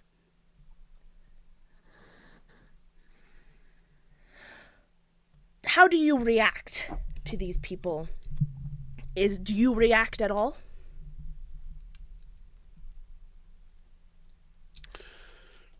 I feel like any of Jean's reaction are going to be quite hidden beneath her mask.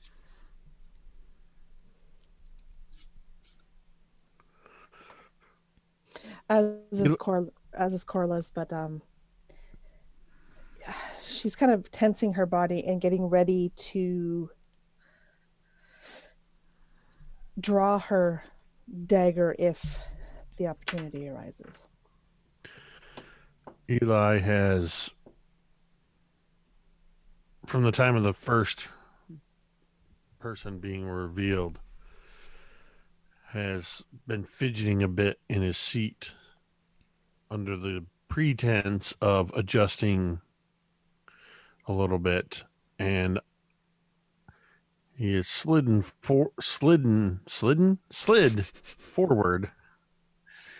several inches, providing a little bit of clearance between his back and the back of the chair, and making sure the tails of my coat are not caught up, so I can get to my pepper box quickly if I need to. I think Fell, upon seeing Strahd's face for the second time since being in Barovia, has just gone rigid in her seat. She is shaking. She is sweating profusely. She's trying to figure out what the fuck to do. At the same time, her eyes behind the mask dart from one guard to another, tallying up that there are in fact 8 guards in this room right now, plus the Baron, his wife, his son, and these 3 individuals. Yeah, she's looking visibly panicked, even with the mask concealing her face. I present to you my newest show. These 3 have been found in violation of my rules many times, and to the highest degree. It is within my right as enforcer of these rules, and under Isaac, the captain of my guard, to condemn these 3 to death. But here is where the exciting part comes in. You will choose which door these 3 go into. The first door,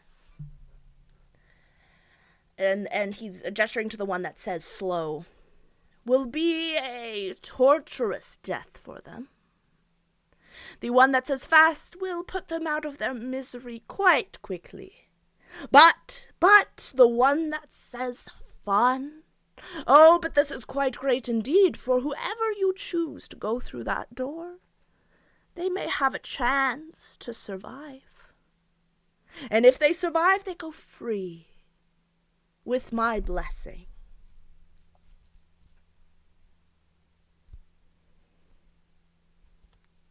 Quick question. The 3 prisoners, are they bound? They are, yes, bound and on their knees. You cannot see their feet, but them walking in, you did see that they were also shackled. With, what are they bound with? Is it like irons or is Iron, yeah, irons, yeah.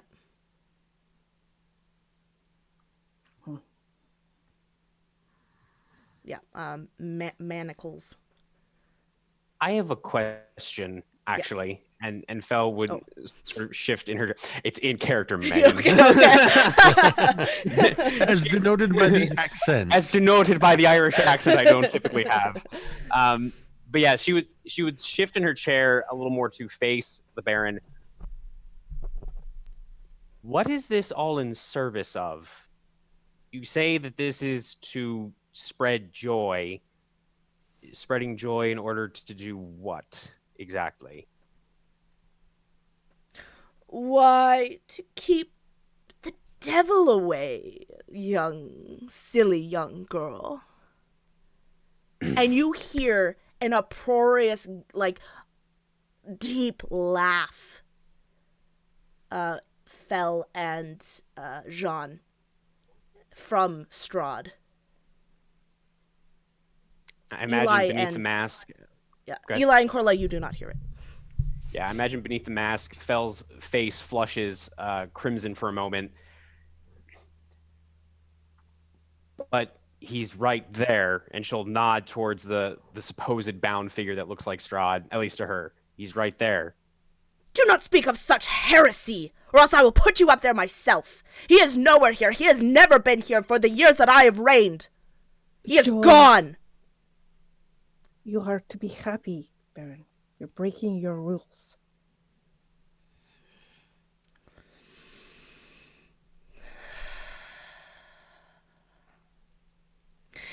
You see,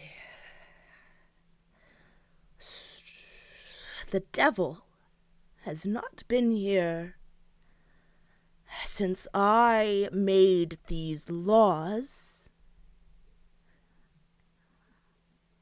because he cannot stand happiness and joy. That is his weakness. I have found it. I have discovered it. I have saved my people.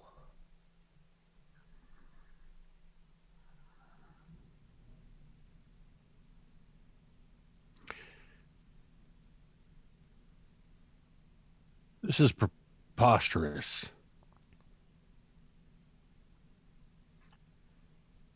You bore me. Let's get on with the show. What if we refuse to choose? There is no what if, Fel, and I take my mask off and I slam it down on the table. The guards behind you will immediately advance forward. He holds up a hand, the Baron. If you do not choose, then you four will switch places with my prisoners, and they will choose. And I somehow think that not dying, they will not hesitate. Let me make sure I understand this. And Fel is actually going to slowly stand up, though she is visibly shaking, and she starts to remove her own mask. You believe murder, killing, the depraved acts that we have witnessed under these tents, these things make people happy. Do they make you happy? Are you happy? Oh, preposterous. Of course I'm happy. You see, you just don't understand. I think because you're new, so I will give You're right. you this grace. I don't understand. Typically, killing does not make a person happy. But you see, Nothing stains the soul as indelibly as killing. That's a quote. You don't see. You don't see what I'm doing here. We are killing off those who do not have joy to get rid of it. It's gone. Those people can never have joy. Those people are spies, here to ruin what I have built for so many years. And the people have grown. I do admit that it wasn't always like this. It used to be that people loved acrobats and flamethrowers and flame swallowers and lion tamers, but they got bored and they got unhappy with the same old thing. And so I had to give them what they wanted. They wanted more. They wanted more and more, and that is what I gave them. I gave them more. I gave them happiness. I gave them entertainment. So why are you not happy? You seem very full of non-joy. I am getting tested, it would seem, by these insolent questions. I assure you, normally I am quite pleasant. Your plan is not working any longer. We're just trying to understand, my lord. This is very confusing. And I think I heard a little bit about your father. Did your father share any of these ideas? Or you said you came up with these by yourself? It just seems a bit odd. What changed from your father's time to now? Was the devil not a problem back then? That is where you're wrong. The devil was a problem. He would send his wolves, and he would come, and he would raid the villages. He would bring terror to people. He would kill them. He was going to take away my rule, my father's rule, my lineage. But do you know what I found when I was but a small boy, no older than Victor here? The few nights when my family would go to the theater and see a show, those were the nights that the devil would not come. Those were the nights that there was peace. And so it did not take long for me to put two and two together. I approached my father, but he was blind. He did not see what I saw. He did not see the truth that was right in front of him. He, too, was tainted with the devil's mind.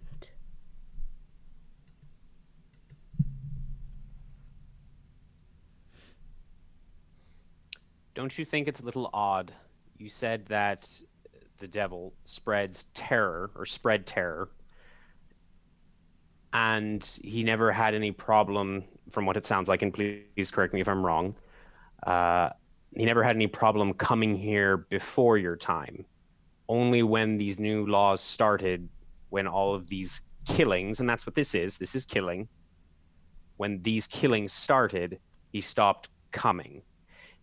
Doesn't it make a little bit of sense that the reason he has stopped coming is because the terror is already here?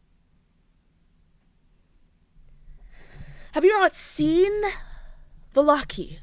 You have seen it. You all know that it is out there and that people are happy. I listen out my window and I because hear. They know if they are not happy all the time, they will die. You do not know that. You cannot know what is in people's hearts. You've said it yourself, and your laws almost spell it out.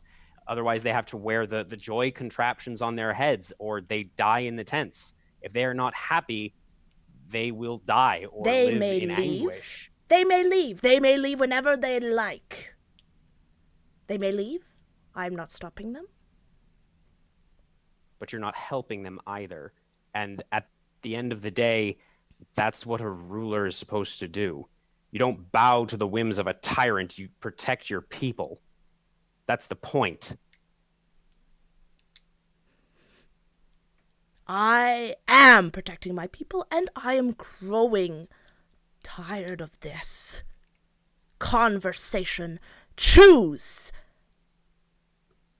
or I will choose for you. Here, I have an idea. Why don't I make the first choice? You all seem to have a bit of stage fright.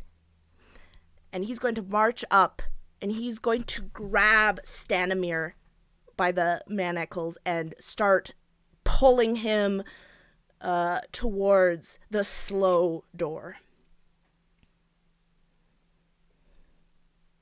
Don't. Please stop.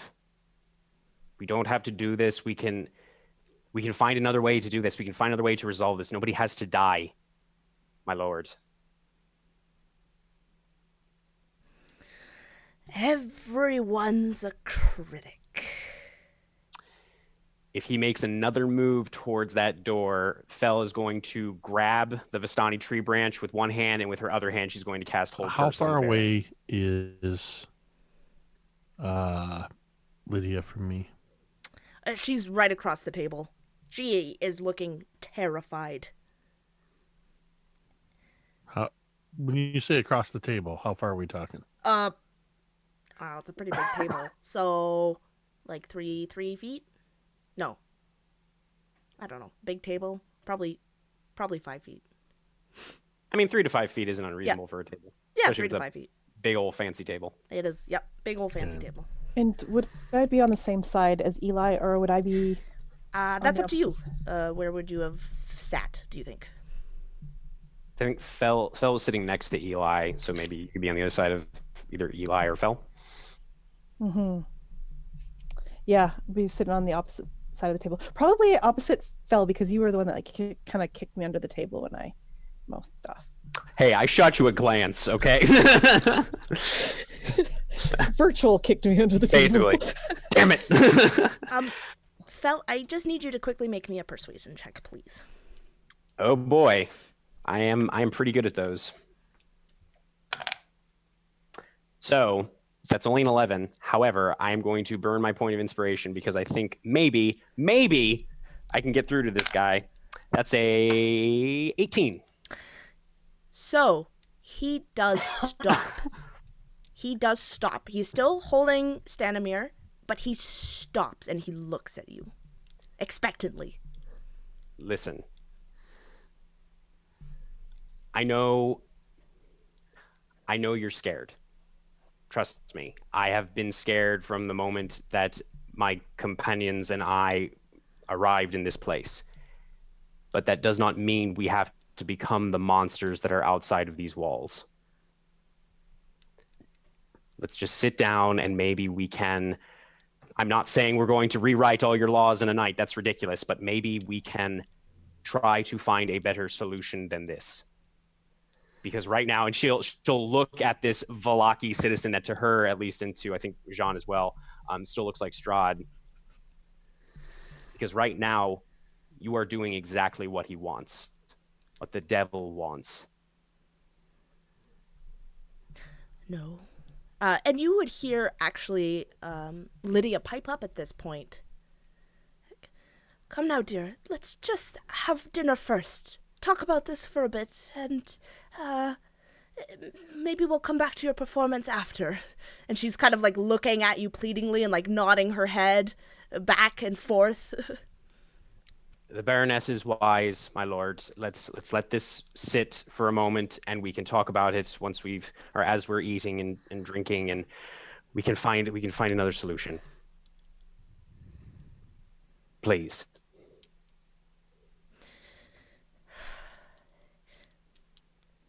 No. Fine. You will see that I am nothing if not a patient and forgiving lord.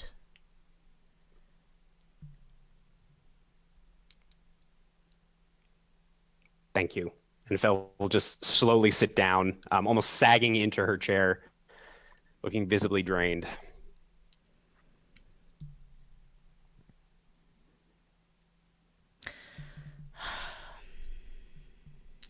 And as the Baron is walking, you may be right.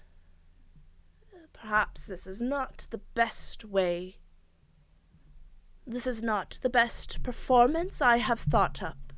A little too hasty, perhaps. Kill them now.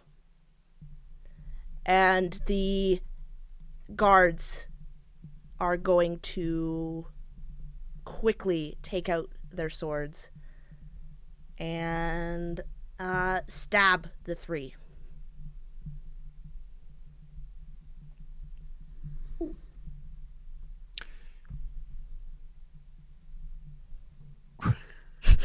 Sorry, hold on. This is me, Jake, taking a minute to... What? Okay. I'm sorry. But as soon as that happens, I'm drawing righteous indignation and I'm taking a shot at the Baron. Go ahead. Oh boy. All right. Yeah, should we roll for initiative there, Megan, or just do the thing? Yep. Roll for initiative.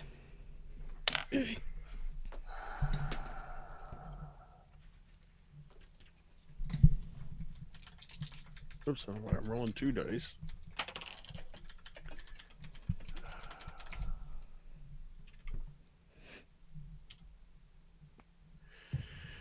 All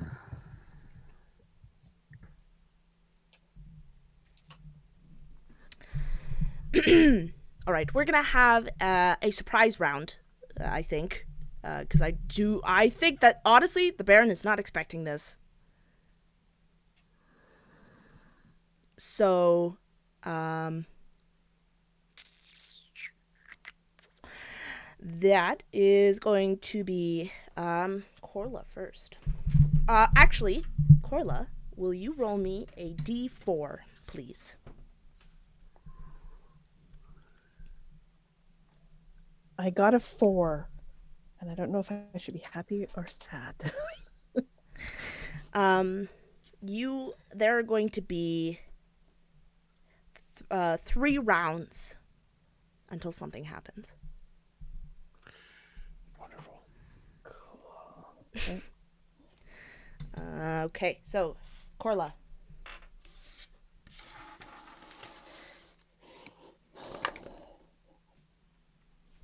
Yeah, I think. So what could we do in a surprise round? Just so I know what. Like, do we get all of our actions, or Yep, we just... you get it's basically a whole turn that the NPCs don't take. Perfect. Yeah. Okay, so I'm going to do the same thing as like Eli. As soon as he says kill them, Corla's going to bound from her chair with the dagger and go after the Baron. Because as a bonus action, I'd like to make an insight check against him versus his deception. And this will give me, be able to make, so I can use my sneak attack if I succeed. So that's a 23 on my insight check. Yeah, you definitely pass. Okay. So I am going to, I'm basically going for his throat as I'm attacking him with the dagger.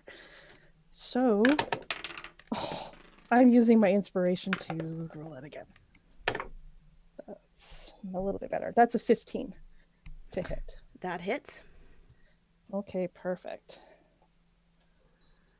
4 and...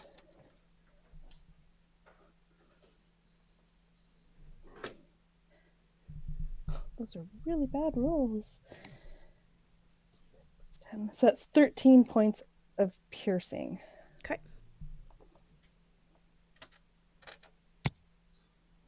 And that is all of my turn. As Corla just kind of launches herself, kind of screaming ferally as she goes for this guy's throat. Question for clarification. Yes. Have the guards killed the prisoners yet, or are they preparing to do so? They are preparing to do so. Okay. Oh, I thought you said they actually stabbed them already. Well, I mean, I imagine this is very much happening in slow motion. You know, Cool. they didn't have it. Totally fine. They had their things unsheathed or sheathed.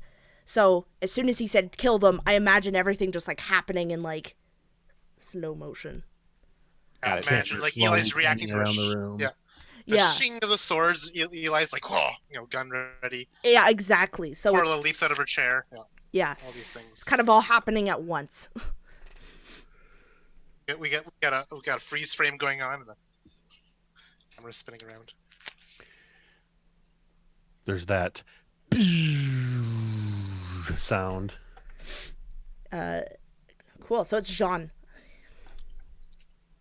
Jean sees just the chaos erupt as like the table probably like shudders and moves under the quick actions of Corla. She will also, I guess, stand up. She cannot really defend herself well in such a dress that she is in. She will go to where near Victor, if she can, to kind of basically protect him in any kind of way. Mm-hmm. From any kind of like, I don't want to say stray bullets because it's a bit anachronistic here, but honestly, from stray bullets. Sure. Yep. Not exactly anachronistic here. Exactly. Except for one guy. Except for one guy decided to fuck up the timeline with bullets. Yeah, absolutely. You can do that in your action. Okay. Fell. So where are the largest concentration of guards right now? Well, there's 2 on either side, and then there's 1 posted at the entrance. Mhm. And then there's 3 on stage. Okay. So I imagine as we're going into this slow motion moment, like the camera zooms in on Fell's eyes, and we see her iris, these pale green irises, and then we see the pupil, which is just this sort of little black hole in the center of her eyes, and the pupil just begins to widen and expand until it completely engulfs her eyes.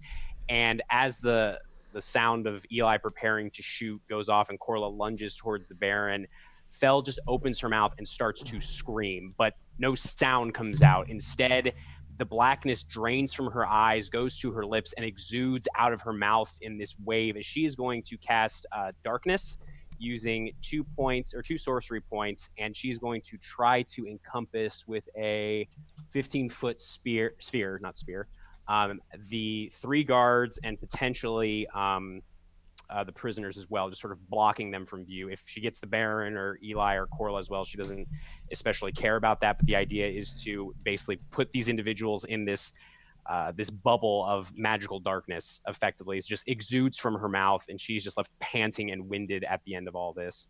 And that will be her action. I think she will start to kind of move back a little bit as well. I think that you. How big is the darkness spell? So it is a 15-foot wide sphere, effectively. Okay, If I can at least get the 3 guards, which definitely get the 3 guards. I don't think you'll be able to get the table. Oh yeah, no. I'm more concerned about the stage than the table. Absolutely, the table. you can get the stage easily. Yeah. So I just imagine this like wisp of darkness kind of coalesces and forms this sphere of just blackness on the stage as Fell starts to move back, probably stumbling a little over her chair. But that'll be it for her surprise round. Cool. Awesome. Okay.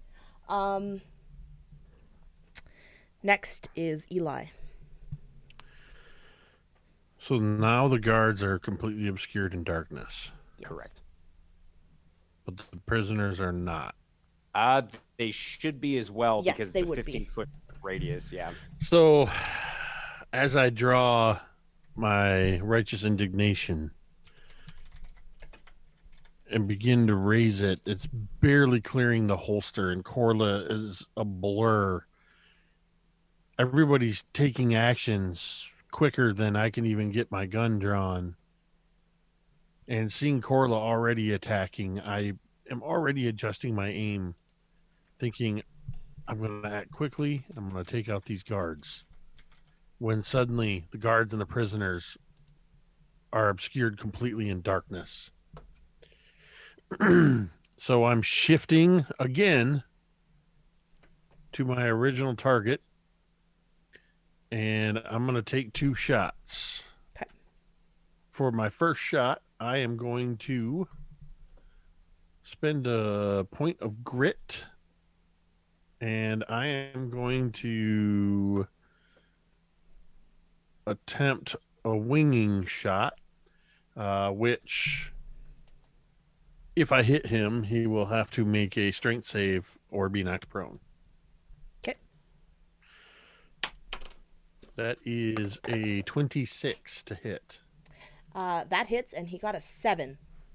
It was DC 14, so he's going to take the damage of... he is going to take 9 points of piercing damage from the first shot. And be knocked prone, which means all melee attacks against him will have advantage. With him down and Corla is already there. Sean, did you move up on him? Okay. No, I went to protect the kid. And there's 5 other guards in this room. There are 8 guards in total. Not 5 other guards besides the 3 that are. Oh, yes. Yeah. Yeah. All right. I'm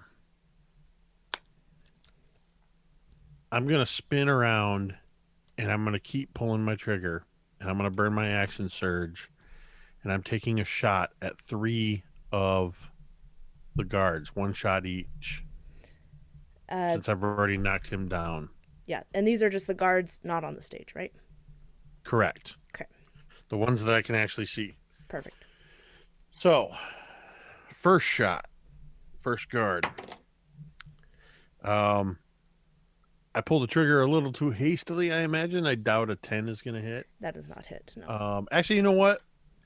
Nah, I would have had to say that already. All right, I'll take that miss.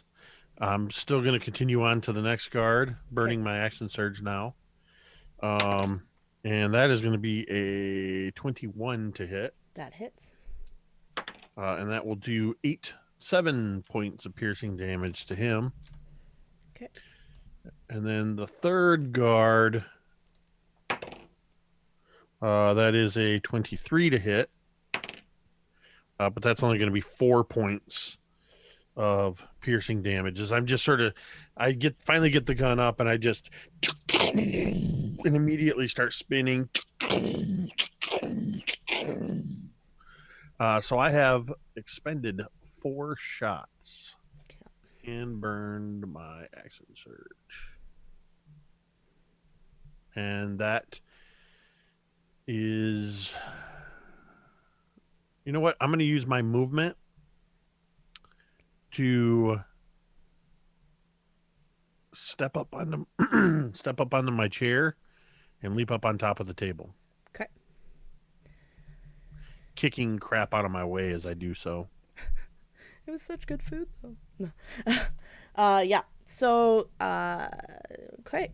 And after that, Izek comes marching in to the room and sees what is happening. And we're back up to Corla.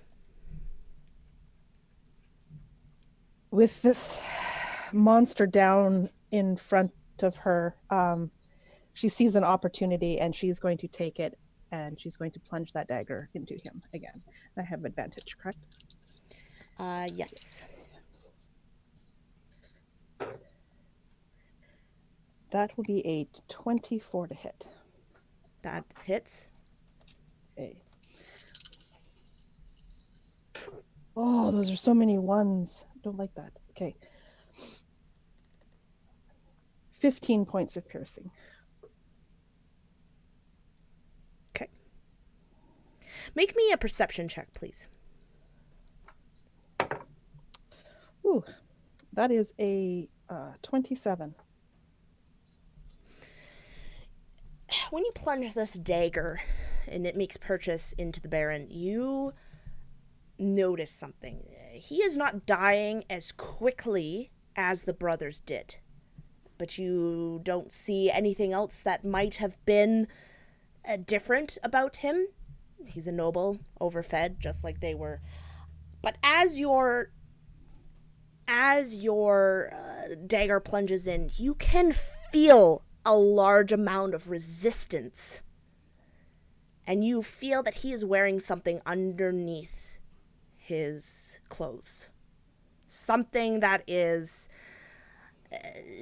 preventing a lot of this damage that he is taking.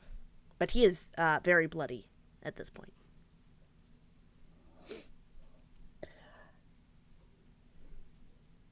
It seems you are knowing that you are coming to a fight. You are prepared, she says out loud to everyone. All right, and if that's your turn, we go on to Jean.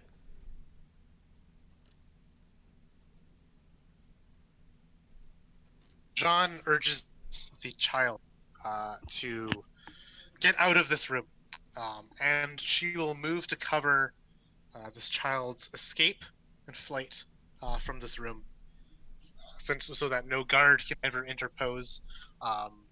Also, you said that Isaac had entered the room. Yes. I feel like that Jean will have to kind of protect Victor from Isaac, or at least that's what she thinks she'll have to do. Yep. So would this be, I guess, like a grapple of some kind, kind of like block him from making any kind of advance? How do you think? Like an opposed athletics to kind of Well, you're not to interpose?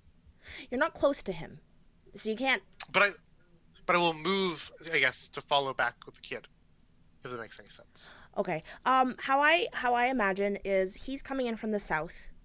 Yeah. The stage is north. There are 2 guards stationed at the east and 2 guards stationed at the west. You came in from the west. Oh, okay. So I guess then what I'll do is I will cover Victor's exit out from the west.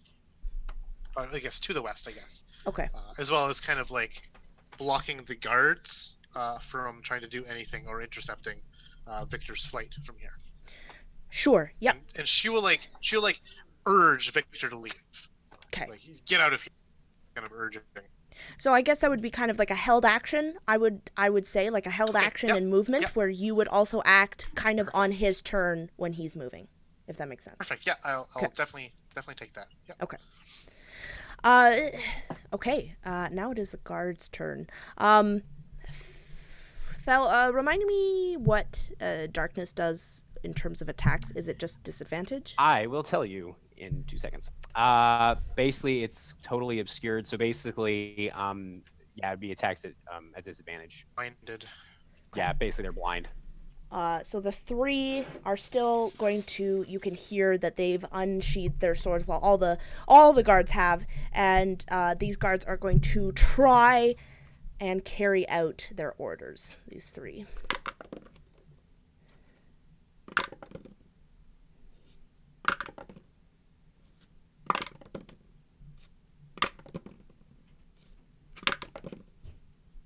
You hear one cry of pain and the gargling of death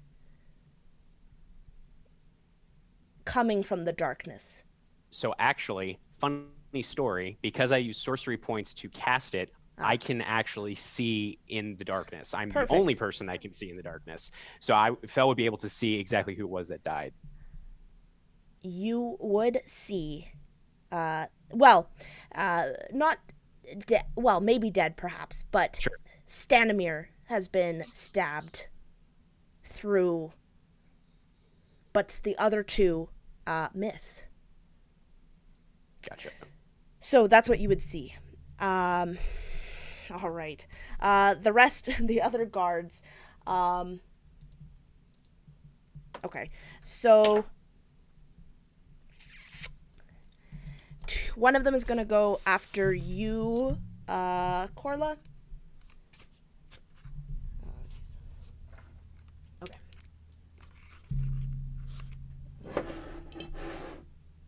I need more dice. Okay. All right. So that is going to be a 14 and a 13 to hit. Those will miss as I am wearing my leather armor, so Perfect. that's an AC 15. Perfect. So the one misses you, Corla, as they lunge. Fel, are you on the other side of the table as well? So Fel literally got up, did her scream spell, and then started to move towards the entrance, maybe like 5-10 feet. So I guess she'd be on the opposite side of the table from Corla. Okay, If that's what perfect. you're asking. Yeah. Perfect. Yeah. And then okay, so then that means that the other guard on that east side is going to also attack you, Corla. And that is going to be 14, which doesn't hit, but a 25 because he got a 20. He critted. So Corla, as a reaction, with her amazing speed, has this uncanny dodge. And so even though he catches her it only does half damage. Perfect. So that is going to be 15 plus.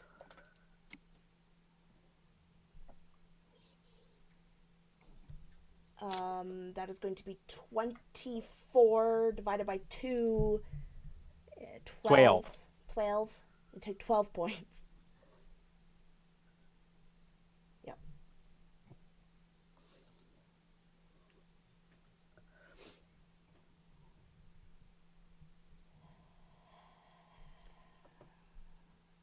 All right. Cool. So that's those two, and then the others are going to advance towards the three of you, the two of you, Eli and Jean. The one is going to attack or try to interpose, because he sees you, Jean, as a threat to Victor, trying to go after him, essentially. So the one is going to go after you, which is a 10, which I assume doesn't hit, and a... Doesn't, surprisingly. And a 21, which I think will hit. That will, yep. Okay. And that is going to do 12 points of slashing damage. Right, he needs to make a dexterity saving throw, please. Okay.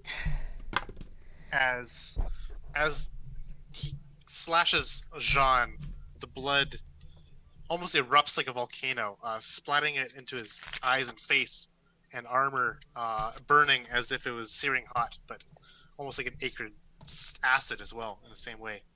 So DC 14 dex save. I got a 19. All right, so you're gonna take, as I cast Hellish Rebuke upon this guard. Goodness, I don't have enough D10s here. 10 points of fire because it was 21 halved. Okay. He takes that. Right. The other one is going to go after you, Eli. That is going to be a 24 and a 9 to hit, which I assume the 9 doesn't hit. Come at me, bro. The 9 will not hit. Come at me, bro. That is going to be 7 points of slashing damage. I imagine as I'm standing on the table and he's slashing at me, I'm trying to like dodge back, pull back out of the way and dodge the one, but catch the other one. And then Fel, one from the south, is going to come towards you from the entrance. And that is an 8 to hit and a 19 to hit. The 8 will miss, and I'm going to cast Shield to block the other one as a reaction. So yeah, I imagine... Go ahead. What does that do, sorry? Shield? So it actually, what was it to hit? I'm sorry. Was it 23, you said? Or 24? 19 to hit. Okay, yeah. So basically, it bumps my AC up by 5. So your AC now is 20 because 20. I have mage armor up. Yeah. Perfect. So both of those attacks will miss you. Correct. Perfect. Yeah, I imagine like as the guard swings, there's like this dome, this brief dome of like teal-colored fire that kind of flares to life, intercepting the hit, and then it just kind of fades away. Though it's still kind of like tangentially there, I guess. All right. Perfect. Fel, it is your turn. Yeah. That was Shield of Faith, right? No, Or no, just that was Shield. Yeah.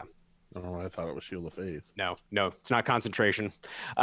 So about how far is Fel from the stage right now? If she moved back like 5 to 10 feet on her first turn.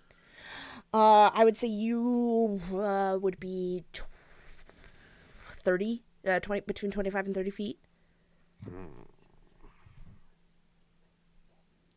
Damn. What's Lydia doing right now? Looking very terrified and very confused. Yep. That checks out. Yep. So I imagine since Fel is still probably relatively close-ish to Eli, even though he's on the table, she would just sort of cough out, and I imagine there's still a few wisps of this like oily darkness that comes out of her mouth, and she would just say, "We need to leave. We need to get out of here now." And then she is going to, God damn it, gonna roll for this because I don't know. I feel like she would, but at the same time, it's super dangerous. She is going to take the disengage action to avoid taking any kind of opportunity attacks as she moves away from these guards. She's going to try to at least get up on the stage and kind of lose herself in the darkness.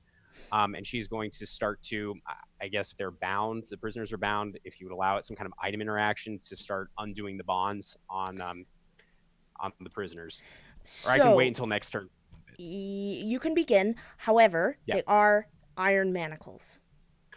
Got it. Crap. Okay, so then nix that part, and she's just going to kind of like touch the shoulders of, I guess it would be, God, this is so weird, the one that looks like Strahd, even though nobody else views him as Strahd except for Jean, which is insane. Then Greta, I guess she would just kind of like nudge Standomir with her foot. Like, I mean, she's just trying to get their attention, and she would just quietly kind of say, try and follow the sound of my voice. And then she would just kind of prepare to potentially guide them out of the darkness bubble. Okay. And cool. Eli, your turn. All right, I'm going to do a couple things here. First off, I made a mistake on my last turn, so I'm going to roll that into my first action. I should have had a misfire on that last turn. So I'm just going to burn my first attack, and automatically the weapon misfires. If that's okay with you. Sure. Yep. So as this guard takes these slashes at me, I raise my pepper box up, point it right at his face, pull the trigger, and it goes. And without even hesitating, as soon as that happens, I just go, ah! And I run across the table, and flavored in this particular way, I'm going to attempt the shove action, attempting to knock him prone as I do a leaping, flying kick with both feet at his chest. And this is one of the guards, correct? Yes. Yeah, the guard. Okay. Yep. That was attacking me. So the shove action is a strength athletics opposed to either athletics or acrobatics, your choice. Strength, I would say. So for me, that is going to be, what is my athletics? It's going to be a 19. Yeah, he got a 7, so. So that means I come and just leap up, planting both feet into his chest and sort of ride him down as he falls prone.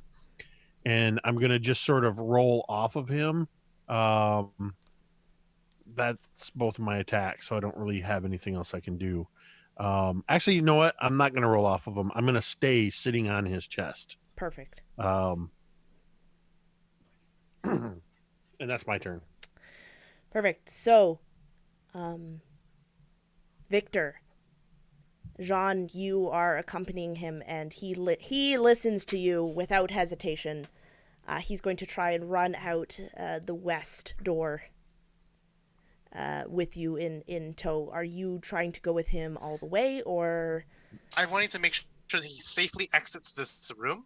And as he goes, I will shout to him, stay in your room. And I'm going to say room in a way that, like, perhaps he would understand it to be, like, his actual, like, workshop room, rather than his bedroom.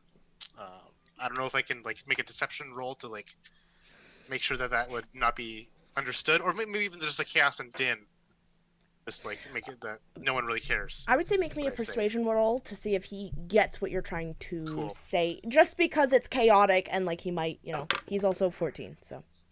Yep. So that's gonna be off the table. Never mind. That's gonna be 16 plus 6, 22. Perfect. For the persuasion roll. He nods. He understands, and he's going to run, take the disengage. But the guards don't seem too worried with him. And he is able to get out. You do, however, hear Izek kind of roar out. That was Victor's turn. Okay. Perfect. That was Victor's turn. Yeah. Lydia is going to hide under the table. She gets down and she's just going to crawl under the table Smartest person in this room. She doesn't really know what to do, so that's what she's going to do. Isaac marches forward towards the Baron, who is laying prone on the ground right now, and he is going to lift him up. He is very strong tiefling. He is just going to lift him up to his feet, and that is his action. And the Baron is going to disengage and bleeding quite heavily. You were not on top of him, or you were on top of him, Corla. Well, I was right there and I was attacking him while he was on the ground. Okay. But like I wasn't sitting on him or anything. What I imagine is you're there, and then all of a sudden your weight kind of sinks down as Isaac grabs the Baron by the collar and is going to pull him out and up, so that he is out from near you and is standing. Yeah, I kind of imagine like that. I had to do that dodge because that guy hit me, so I had to move slightly, and that probably opened up the opportunity for Isaac to just pick the Baron up. And then the Baron is going to disengage and run east towards the east exit. And then we are back at the top with Corla.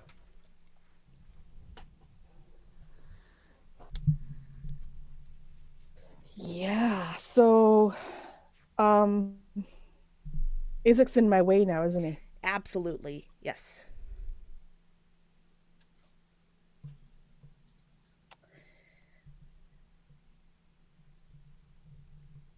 How far away did the Baron get?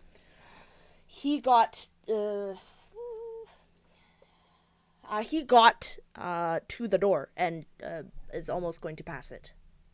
Okay, so I'm going to use my bonus action to disengage from Isaac, and I'm going to move after the Baron and attack him. Okay. And that is a 23 on the die. That hits. Okay, and because of my insightful fighting from before, I still get sneak on this guy. Oh, that's a lot of sixes. So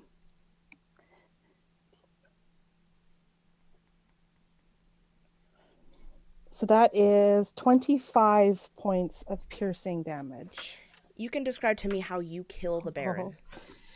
So I imagine she kind of like ducks under Isaac as he, goes to maybe like grab her, and she flies across the room towards where the Baron is trying to disappear through the door, and hand out raised, she lunges with that dagger, and it catches kind of the glint maybe of one of the candles in the sconce, and kind of you can see that the silver right before it plunges down into that meaty part of the neck, right between when the neck meets the shoulder, and just right down into the hilt. And when she pulls it out, the Baron slumps to the ground.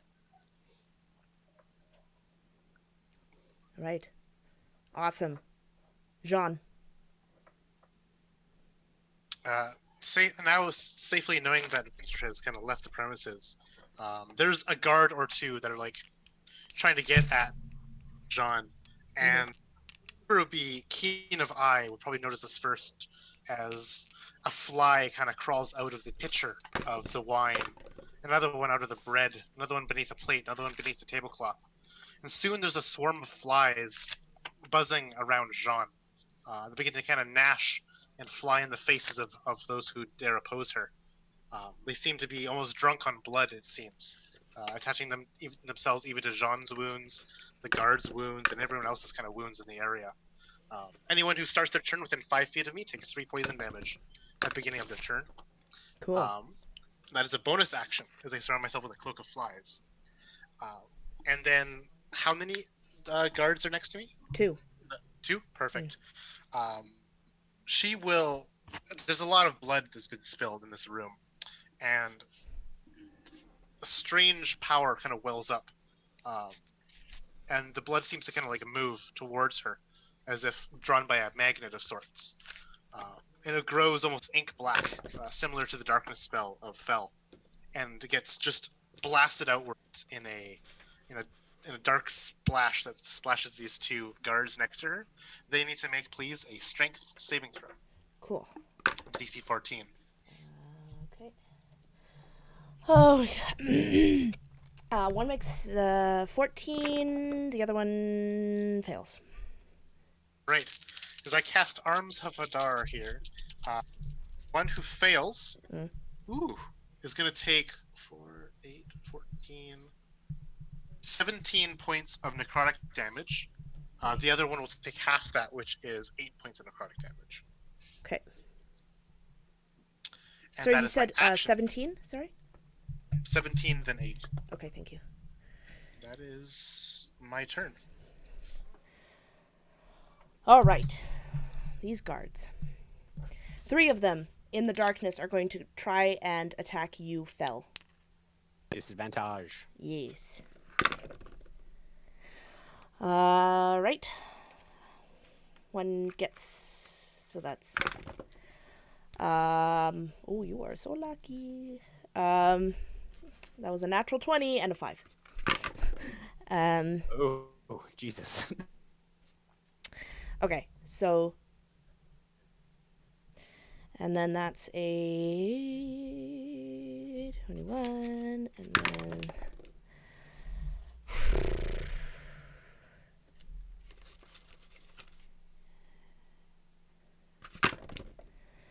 Okay, so that is going to be... these are the ones that I think hit you. A dirty 20, a 21, a 15, and a 7. Okay. Or so 17, sorry. Jesus. 4? Hot diggity damn. Well, there's 3 after you, so... That makes sense. So, yeah, I'm going to cast Shield again. So basically my AC bumps up to 20.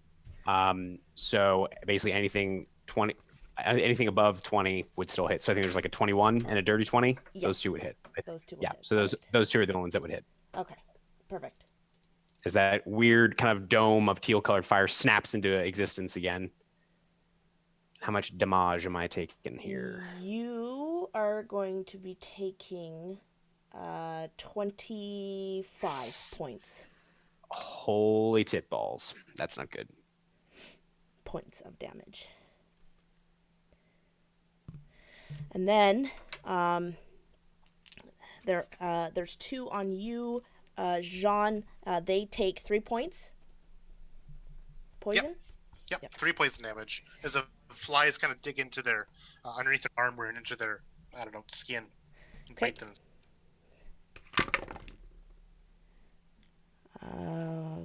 Okay, that guy doesn't hit. But that guy does. With a 17 plus 5, I think hits. 17 plus 5 certainly does hit. Alright, that is going to be 15 points of slashing damage. Youchers. Sorry, not 15, 13. Right. Sorry, my bad. Less youchers. 13 points of slashing. Okay, and then one is going to come at you, Eli. That the highest. Is that the one whose chest I'm sitting on? Oh yeah, that's right. So he's going to try and get you off of him. So that's going to be an opposed strength. Good luck, nerd. I was talking to the guard, not you. Sure. So that is 17, 18, and a 19 for his strength. I also have a 19. Ooh, what does that mean? That's your call. I don't know what that means. I think whenever I've had a tie come up, I usually just have it be a reroll. According to the raw, it's a tie means that the status doesn't change. Like whatever's going on doesn't change if there's a tie. Oh. Yeah. That's the rule for opposed checks with ties is whatever's going on, just no change happens, which could be to someone's advantage, obviously. Good to know. I am okay Oh. with that. No Okay. change happens. You are still sitting on him. So, thank you for reminding me. He tries moving, and Eli just sitting on there just goes, no! And then the one is going to be going after you, Corla, and that is going to be a 19 and an 18 to hit. Yeah, those both hit. Okay.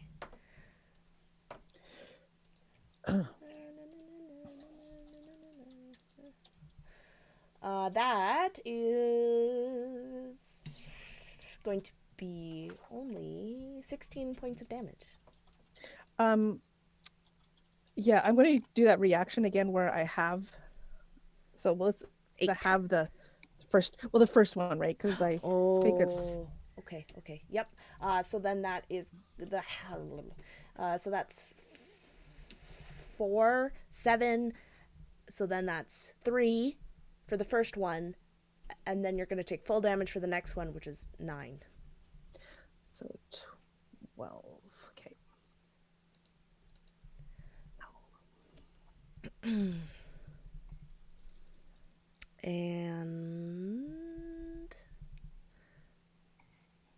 then there's one to the south. He is actually going to stay at the south to make sure that you guys don't try and escape. So that's the guards, and then Fell.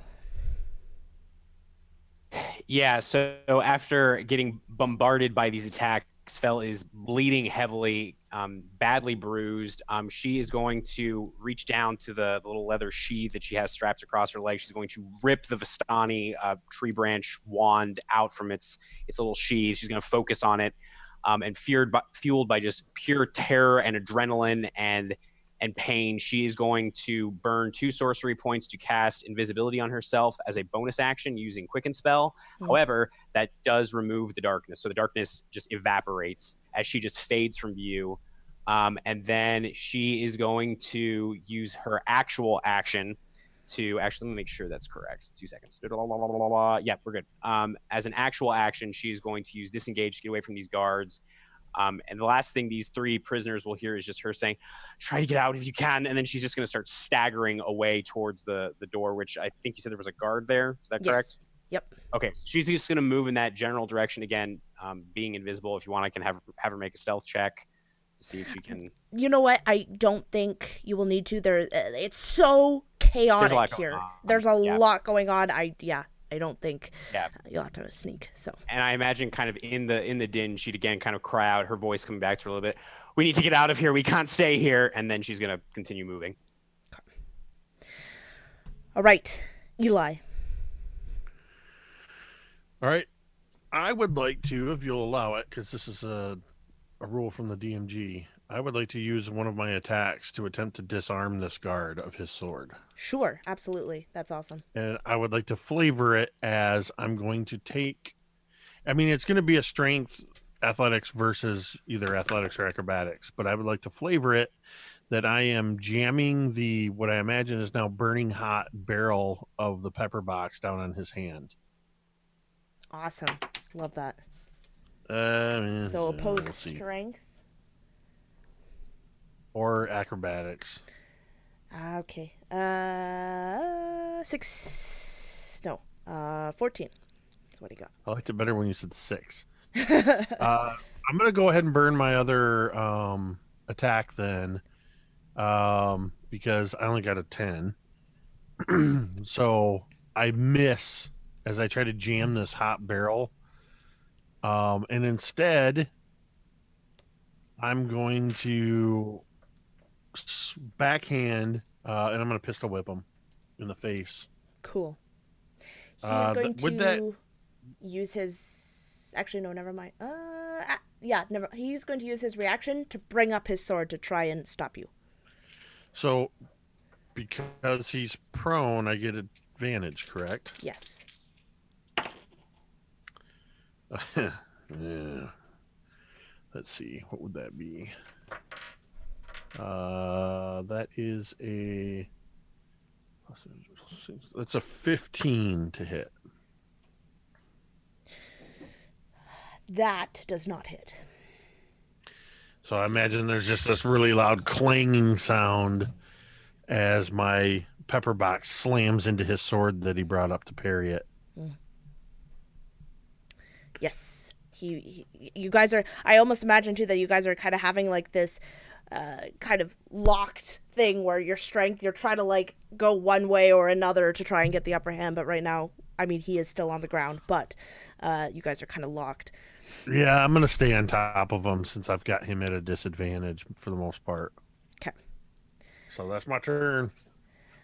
Victor's long gone. Lydia's still under the table. And Izek is coming up behind you, Corla. And he has a 17 and a 24 to hit you. Yeah, they both hit. All right. So that is going to be 32 points of slashing damage. Yeah, okay. So I was at 9 hit points. So I'm down. But I think that what the instant death thing, it means you have to drop me down to like minus of what I would have had total. Yes. Okay. So that doesn't happen because my total is 33. I was gonna say, it was like, holy crap, man. Yes. But yeah, Corla just crumples under whatever heavy-handed. It was an axe, this huge axe. Yeah, I think it buries itself right into her side or something, and she's down. So, Corla, I need you to make me a death saving throw, please.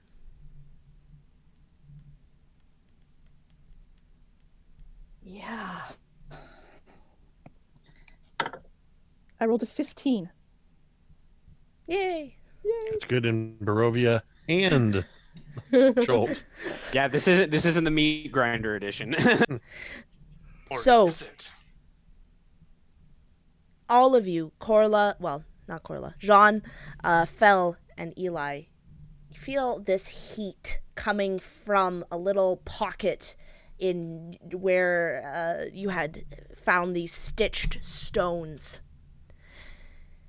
And immediately you see forming in all these different places around you these small sparks kind of fanning out from these little stitched stones, and they come out as these little light pockets, and they settle, and all of a sudden they grow and they form these humanoid shapes, and immediately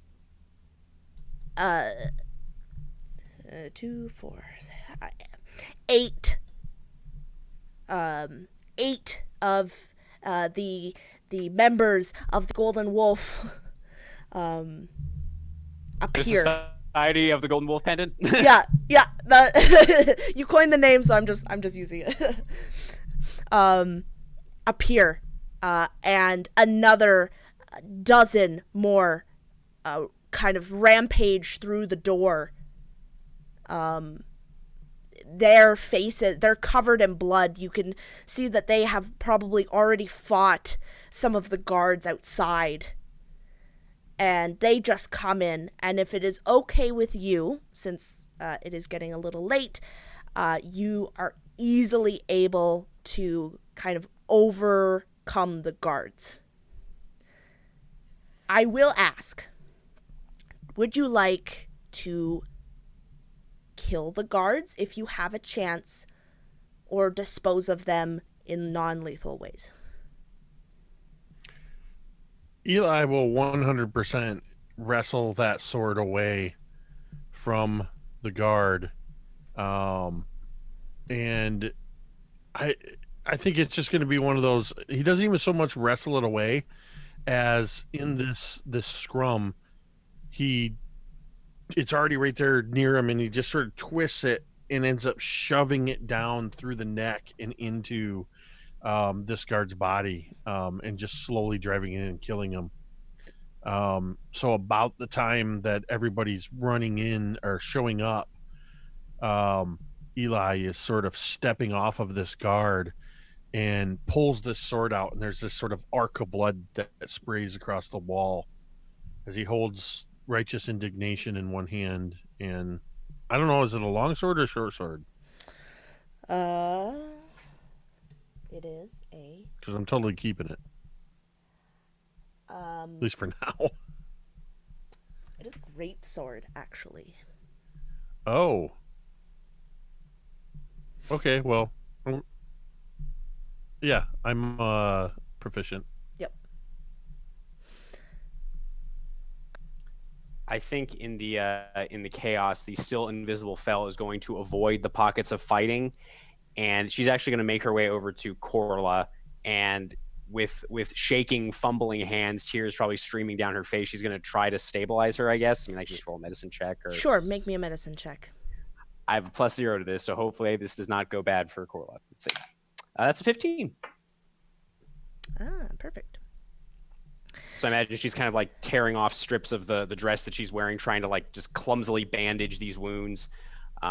Again, just totally focused on this, trying to not even hear or feel the sensations or hearing the chaos behind her and around her. Yeah, you successfully stabilize Corla. Just a bunch of floating strips of cloth bandaging up Corla because I'm still invisible. That's great. Corla, you're stable. Jean,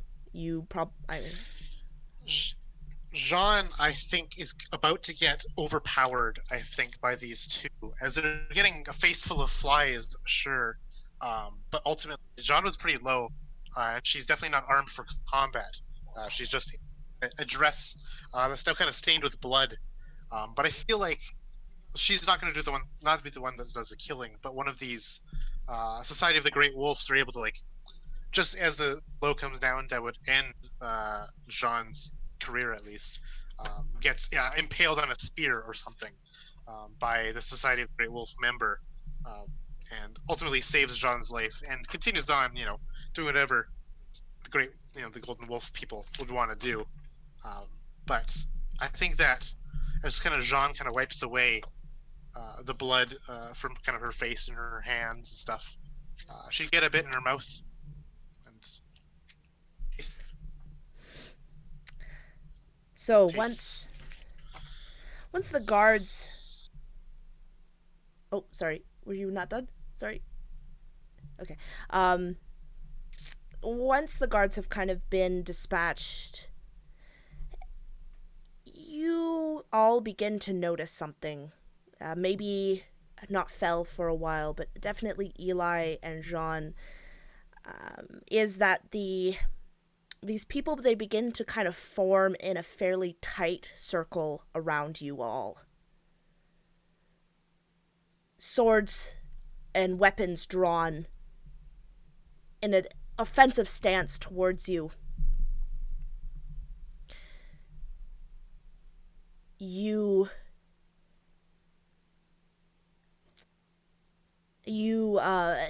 Izek is also not dead, as he's kind of moved, also kind of pushed into the center with you guys on his knees. And the circle parts. And in walks the vixen. But there is something different about her. On her face, grotesque boils and almost like the sickness goes on her face, is all over her face. She's wheezing, coughing, and she steps into the middle and looks at all of you, especially Eli, with this sense of disdain. You all have a lot of explaining to do. And that is where we're going to end our session. Thank God I'm still invisible. Woo! So So that was it. Thank you for bearing with me at this slightly longer session. Hope you all enjoyed it and had a good time. And our next session will be on the 18th. So hopefully we see you then. Thank you for joining us, and thank you to my amazing players. It was so much fun and really great, and I hope you guys have a good night. Bye-bye.